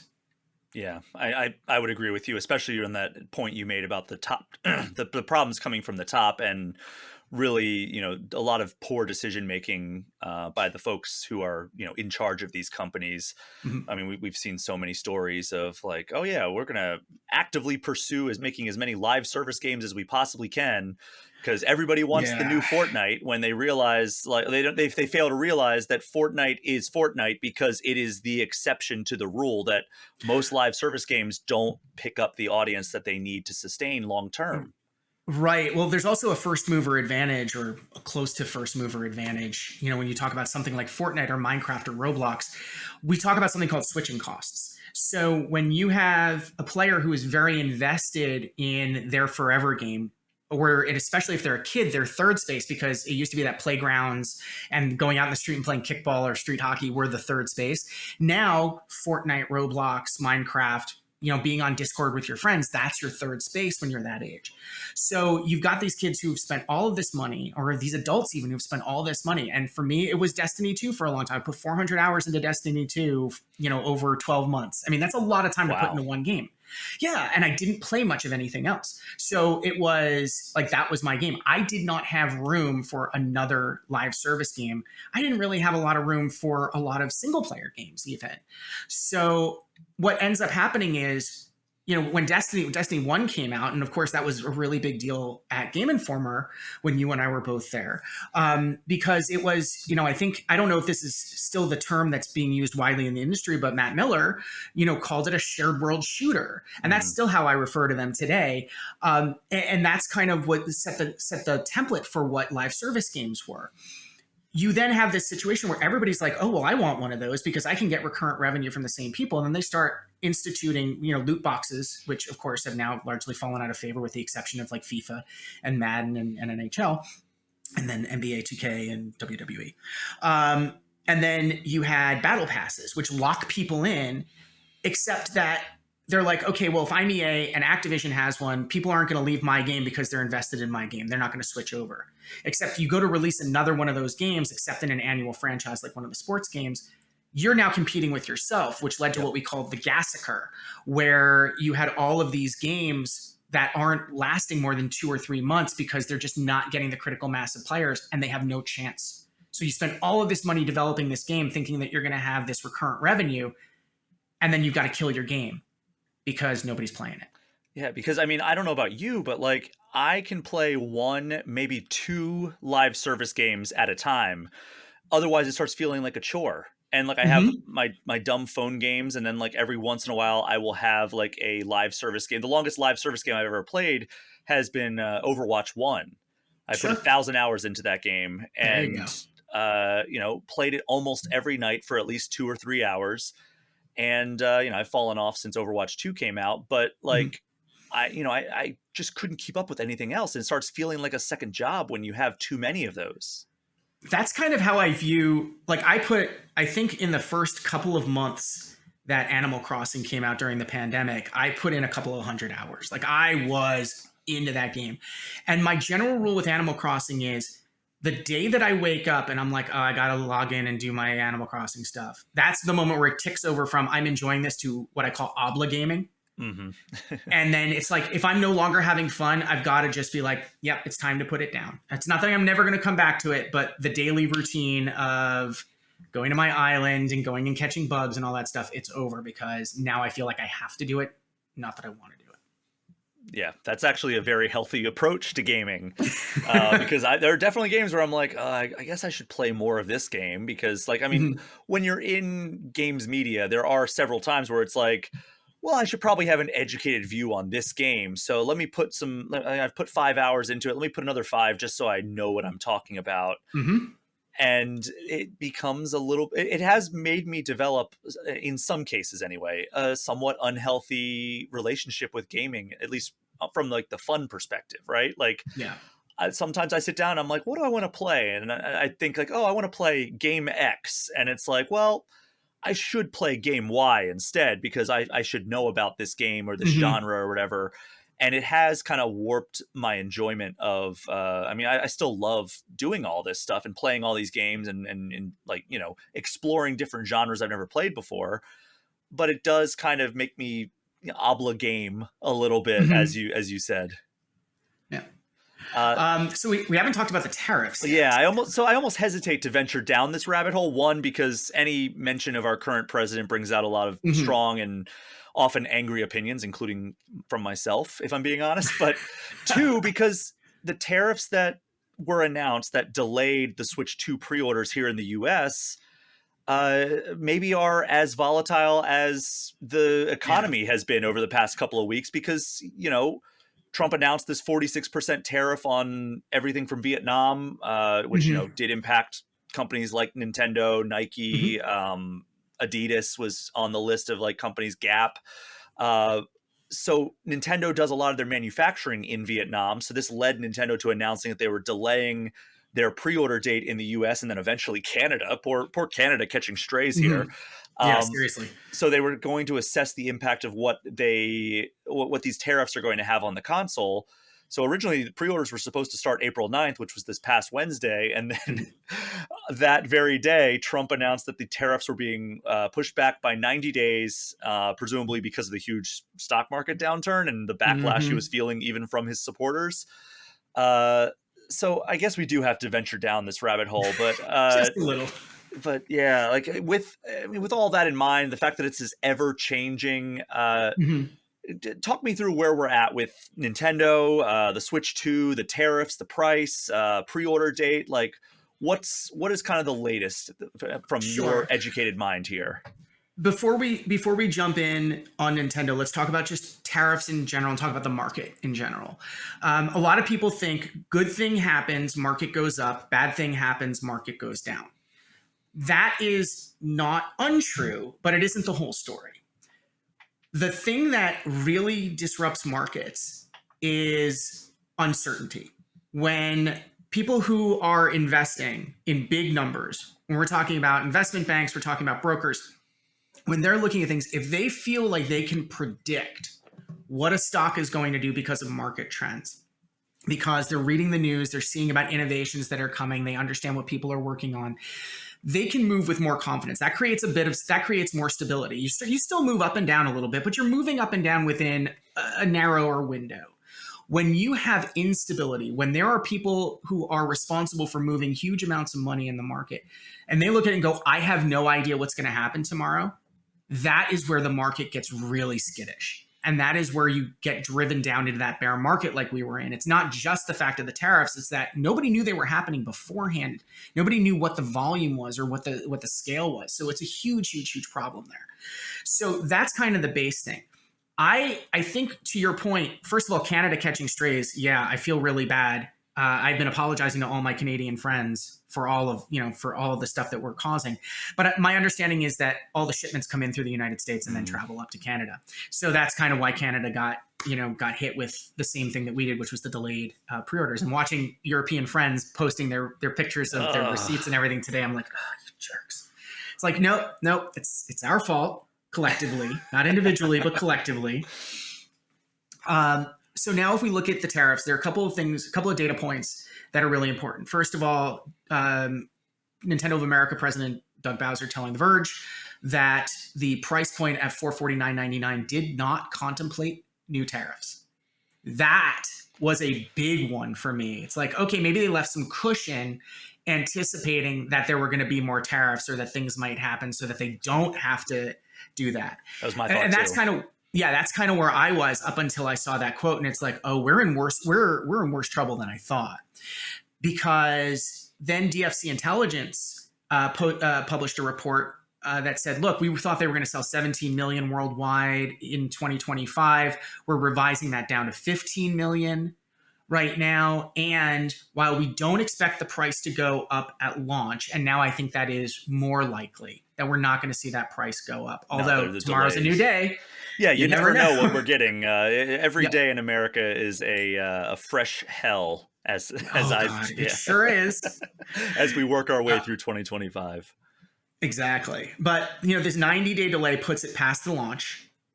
And we could very well see the Switch 2 launch at $449.99 as originally anticipated. However, at this point, if I'm Nintendo, I'm going to hold out as long as I possibly can to open up pre-orders.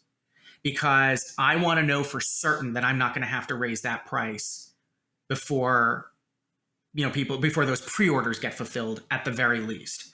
So that's a big thing. So I expect that we probably won't see pre-orders until May. I'd love to be proven wrong. I'd love to get my pre-orders in. I'd love to do the big scramble, but if it doesn't happen until May, I won't be surprised. Now, what about I don't think. What about the idea that a lot of Switches for Switch 2 launch versions are already in the US in warehouses? I think I saw a report to that effect. If that's the case, then I think we're in even better shape.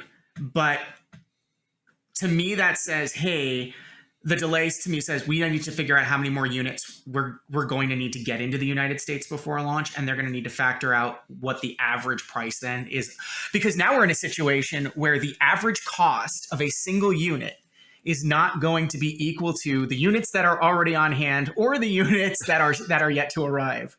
So now we have an average cost of goods sold that does not match that doesn't match the anticipated price.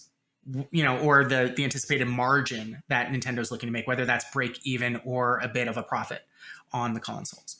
So that volatility, I think, is going to have them delay until they figure out exactly how many units are going to get into the United States, what that situation is going to look like. Now, if they can hurry up and get more into the United States right now, then they can predict that pretty well. But manufacturing lines are only going to move as fast as they're going to move. They could reprioritize, ship more to the United States and Canada before they ship to the rest of the world, which, of course, if that leads to shortages in the rest of the world, people are going to hate us even more.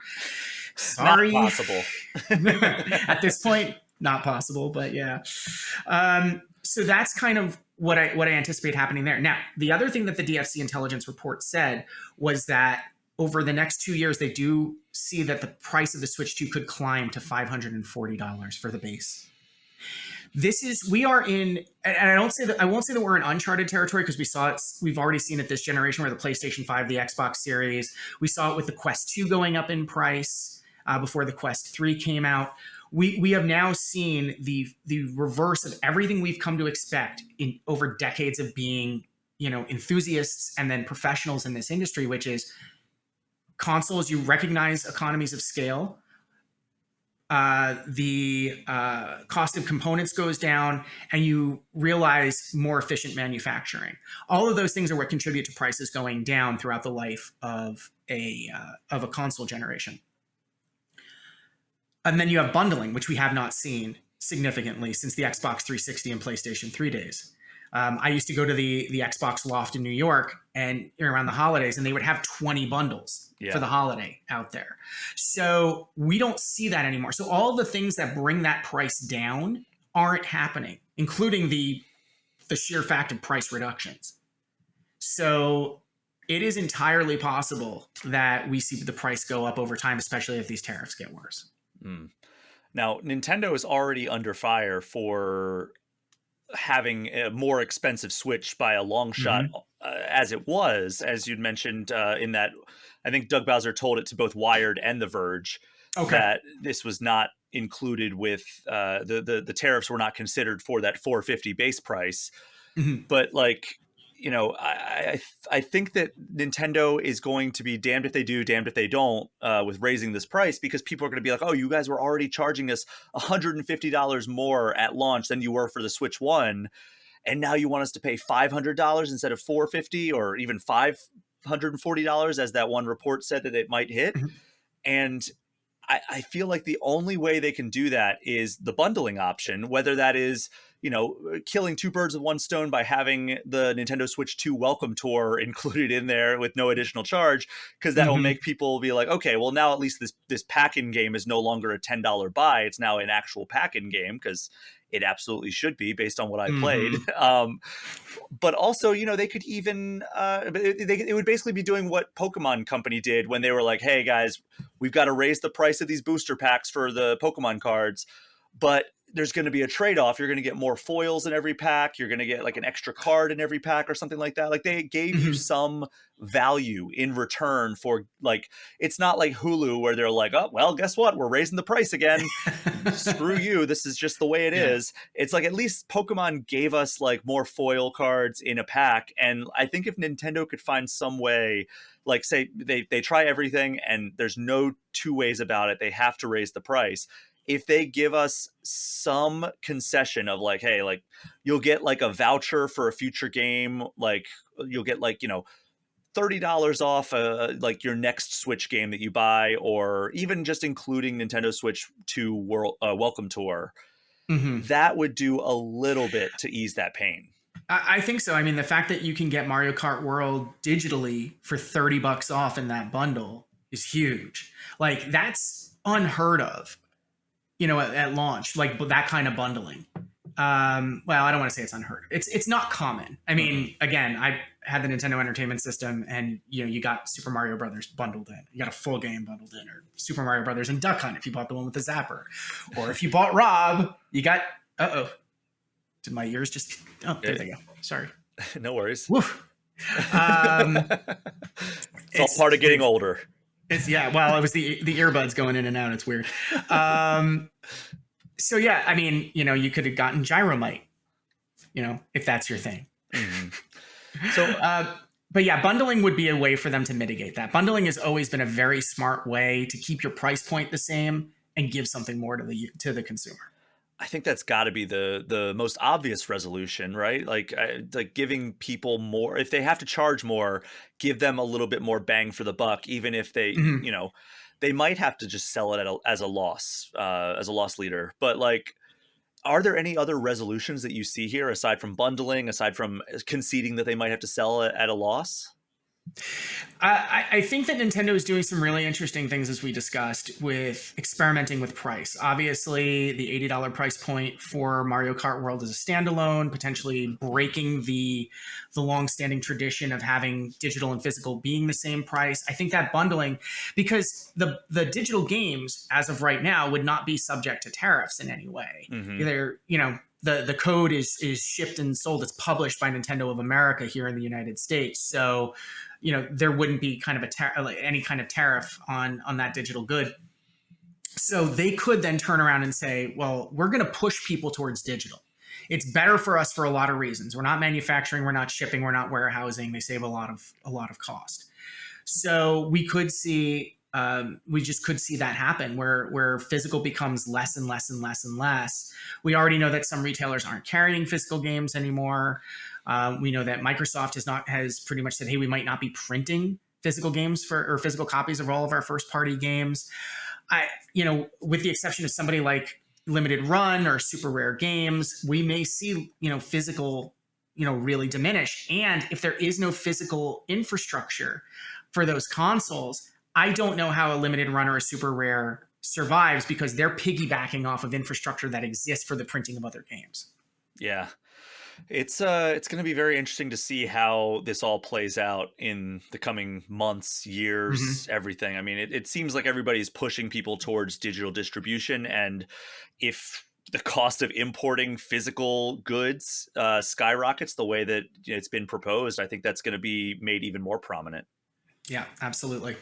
So if someone is listening to this episode, Mike, and they're feeling extremely worried, I mean, obviously, if they're listening to this show, they are a Nintendo fan, but they're worried about being able to afford a Switch 2 or Mario Kart World because of these tariffs. Is there any solace or light at the end of the tunnel for what might happen? Because to this point, I have kind of like told myself, I'm hopeful, because every time Trump announces more tariffs, the backlash seems to cause him to, you know, backtrack on them.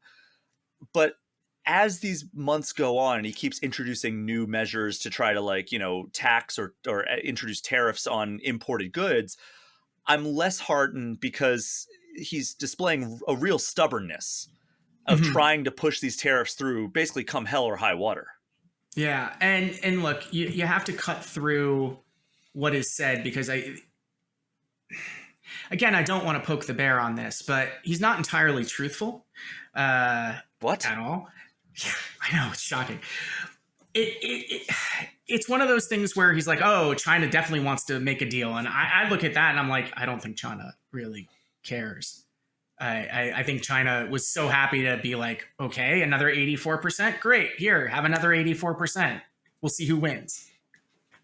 But I think that the thing that I will say is, if you were planning on getting a Switch 2 at launch, if you've put that money aside, if you're comfortable spending that money, we're 2 months away at this point.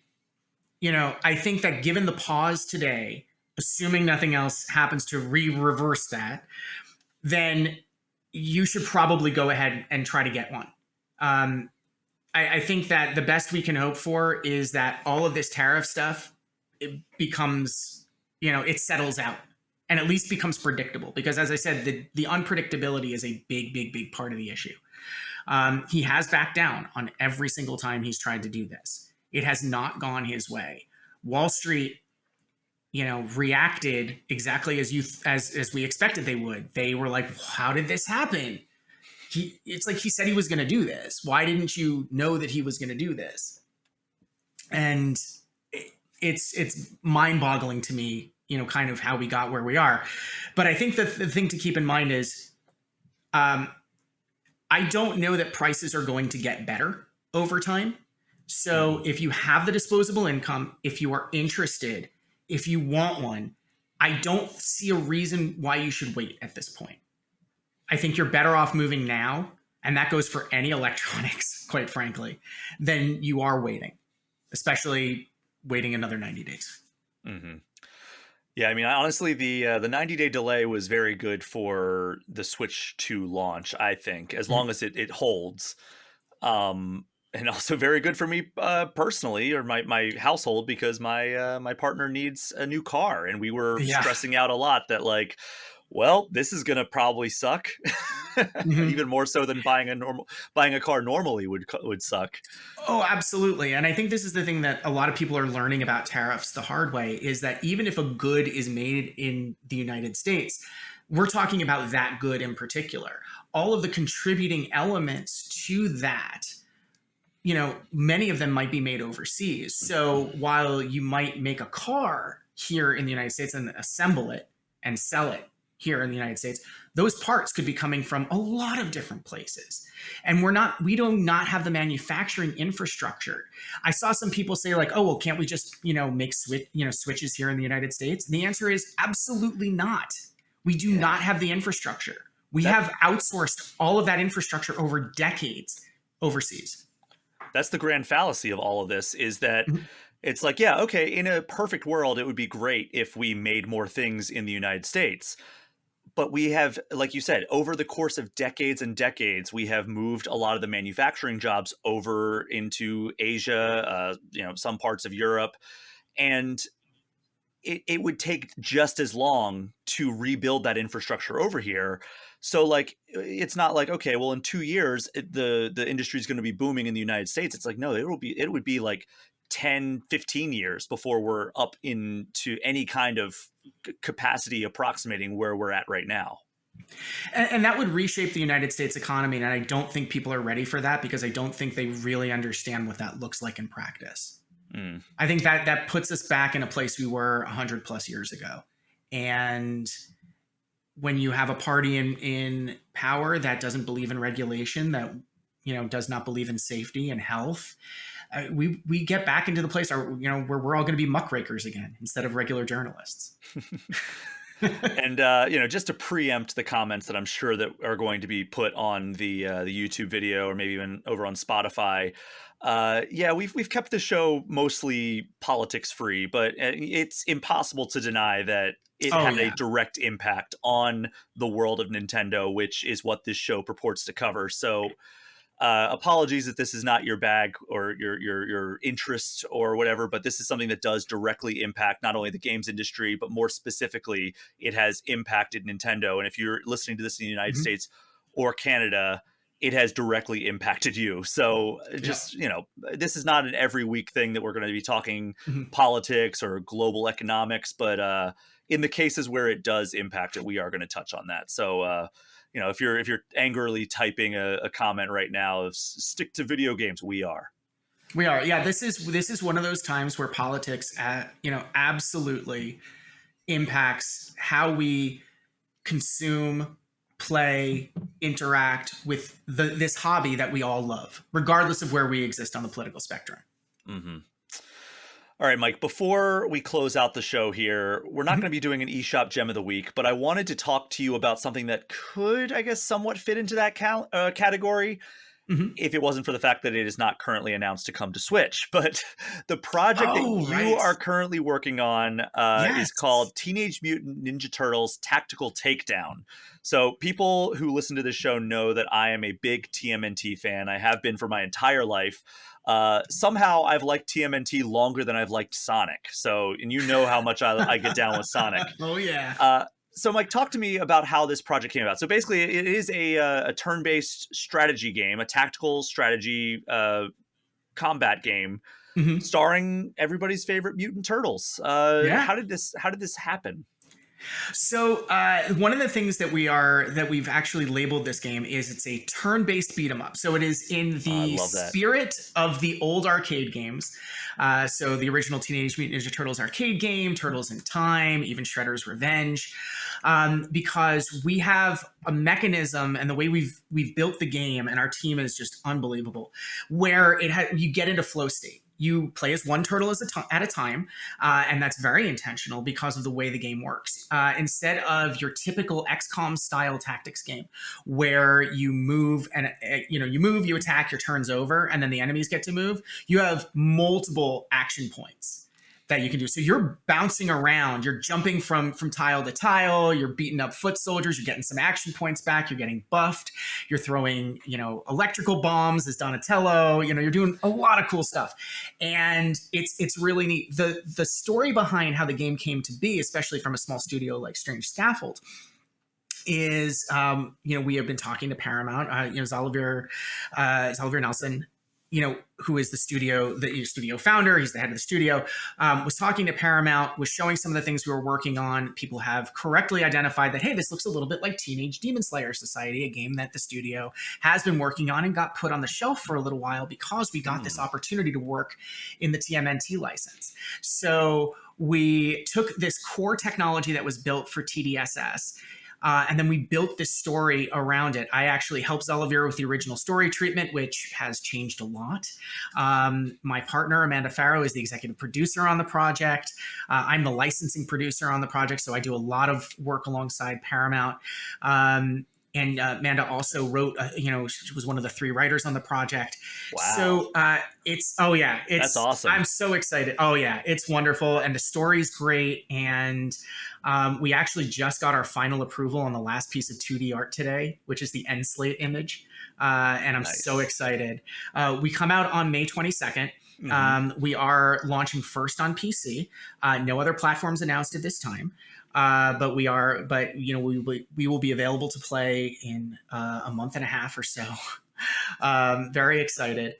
And if you have never played a tactics game, I think this is a great place to start because it really allows you to focus on one character. And we have move sets that we have a base kit that we use for each of the turtles that's different.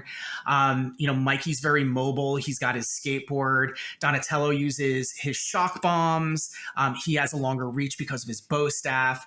Leonardo can plan and he can do slashes with his sword. And of course, Raph, jumps into the middle of a bunch of foot soldiers. They all get shaken up, which allows them to take extra damage. And he's just, hitting everybody with his size. And it's just a lot of fun. And all the turtles feel so different. But this is based on the original cartoon series. That's where we started with this. Love that. And it's as the boys have grown up and Splinter and Shredder are gone. They are both dead.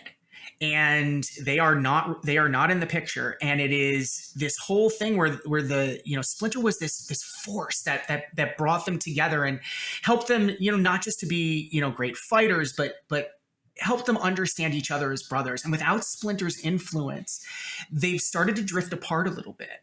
And that's kind of where the player comes in, because throughout the story, you are experiencing this from the different perspectives of the turtles. And you start off as Mikey, and you can tell, he's the baby, right? And, he needs his older brothers, and he's feeling lost. And then, he and Raph kind of encounter one another, and you start to see this whole thing kind of coalesce. And I don't want to give away too much of the story because there are some really cool surprises in there. But you know, it's just this wonderful, heartwarming story about these characters who we've known and loved for decades in a way we've never seen them, but ultimately at their heart, you know, they're still the turtles we love, and they just need to re-find each other. And that's where the player comes in. I absolutely cannot wait for this game. I was already excited for it, and then you went on this tangent telling me about this story, because I was not familiar with the story too much, because, you know, for the vast majority of the time that this game has been publicly announced, Game Informer just didn't exist, and I wasn't really doing any coverage like I would have. Like, I was following the beat by beat of this game, so like, you know, I was watching the latest trailer and everything, and like reading up on it in preparation for you coming on. I was like, man, this looks really great. And then you're telling me about the story approach the team is taking, and I am so sold on this. And I'm not gonna try to pry and get you, because you did say that, you know, it's coming to PC first, which is a very key way of framing that. That's all we've got announced at this time. You know, but you know, look, we're gonna look and see how the game does. I mean, look, obviously, I want to see this game in as many players' hands as possible. So hopefully, if it does well on PC, we'll see it somewhere else. All I'm saying is, with the mouse control on the Switch 2, it might be a bit of an easier port. Hint, hint, wink, wink. But all right, well, that comes out May 22nd on PC. You can wishlist it on Steam right now if you would like to, and I know that would help out Mike and the rest of the team if you do go to Steam and wishlist Teenage Mutant Ninja Turtles Tactical Takedown. But are they really teenagers still? Because it seems like they might be adults at this point. You know what? That's a mystery that we'll have to solve later. You're panicking like, oh God, we've got to change the name. Oh gosh, I don't know if Paramount's going to let us do that. Well, I know some of their rules for the Turtles. I did a whole history of Ninja Turtles video games on Game Informer, and I got to talk to a lot of people, including Kevin Eastman, which was a dream come true for me. And you know, I learned a lot of the ways that they are depicted, all the internal, like the Bible that they have for like how like you can't just have 3 of the turtles. It either has to be 1, 2, or 4, all 4, stuff like that. That is you know, extremely stuff you would never think about just as a fan. But then you see as a licensing producer, though, I have to think about that a lot. Absolutely. And there are some interesting nods to the original series. A lot of really fun stuff. And, you know, I will say this, as the licensing producer on the project, I have had access to that Bible. And boy, I'm like a kid in a candy store, because there are times where I'm one of the people on the team who's an expert in the IP, and I'll get questions like, is this a thing? Like, can we do this? And I will go and I will dig in and be like, okay, let's find the reference stuff, and then I'll talk to our contacts who are amazing, CJ Carr and Dave Beitzel. Dave is kind of the art lead who we're working with and handles all of our approvals and stuff. And we've just had such a wonderful experience working with them. It's been so collaborative, and I love those meetings. We meet with them every other week, and it's just a joy. This project has been such a joy to work on, and I'm really excited for people to play it. I'm really excited to play it, and it's not coming to Switch quite yet. Not announced for any kind of console release at this time. Nope. But you know, I think it would be a very good fit, and I'm going to be playing it on May 22nd over on my PC. I will make sure that you have a code, my friend. Oh, well, thank you. But real quick before we get out of here, TMNT Tactical Takedown excluded, what is the best Ninja Turtles game? Oh, that's a really good question.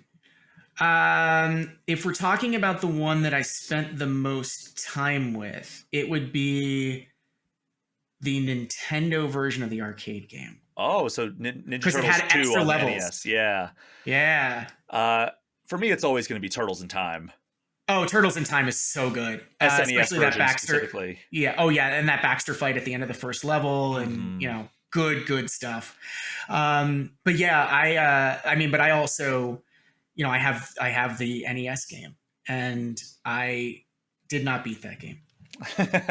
Well, hey, just fire up the Cowabunga collection and turn on like infinite health, and you're good. Exactly. I mean, you might as well finally beat that game. Yeah, but also shout out to Shredder's Revenge, which is Oh, just Shredder's Revenge is so good. probably the best side-scrolling beat 'em up of the last 30 years. Yeah, and that genre is getting a huge resurgence. Yeah, and then that team's Between making Power Marvel Rangers.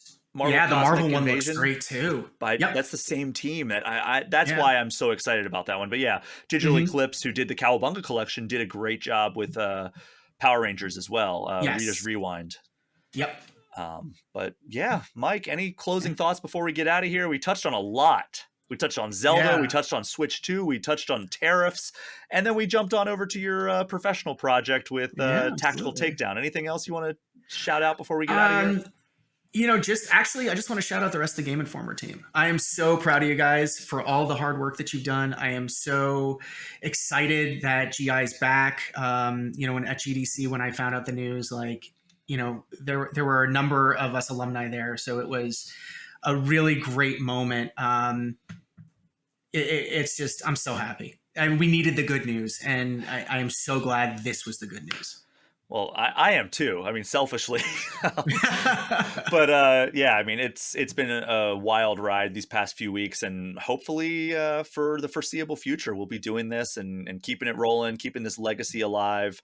It's coming up on the 34th anniversary in a few months here of Game Informer's founding. So, just incredibly honored and humbled to be a small part of kind of the Game Informer history at this point.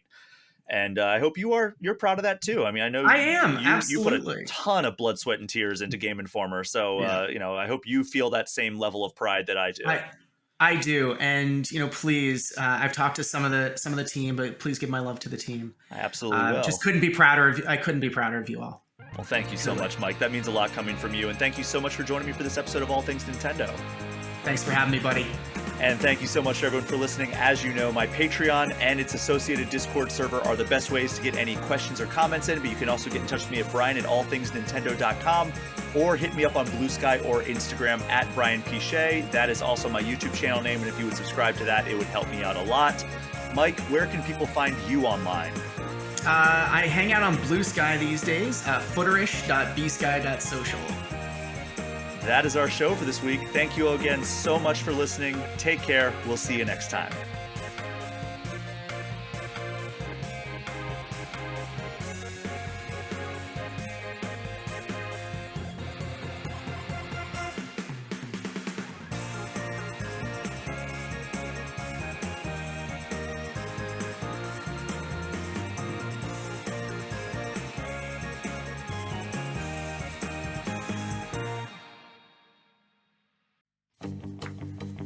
Before we wrap up this episode of All Things Nintendo, I just want to give a special shout out to the $10 patrons of the show. Adam Scott, Alex Stadnick, Andy Junkins, Ben Richland, Chaps My Ass, Derek Sigmund, Dusty Beeman, Ian T. Clark, Jackal, Jason Thompson, Jawar Hello, Jill Grote, Johnny Five, Jordan Sloat, Jose Villalobos, Joshua DeProy, Cody Gibson, Creeper207, Mad Genie Confused Koala, Megan S., Paul at Drunk on Mako, Pratable, Rob McCann, Bobby Mac 265, Robert Sosa, Roberto Nieves, Roger Reichart, Russell Sayer, Smithy Poo, and Zek 3 Swords Sama. Thank you so much for continuing to listen to All Things Nintendo and for supporting the Patreon.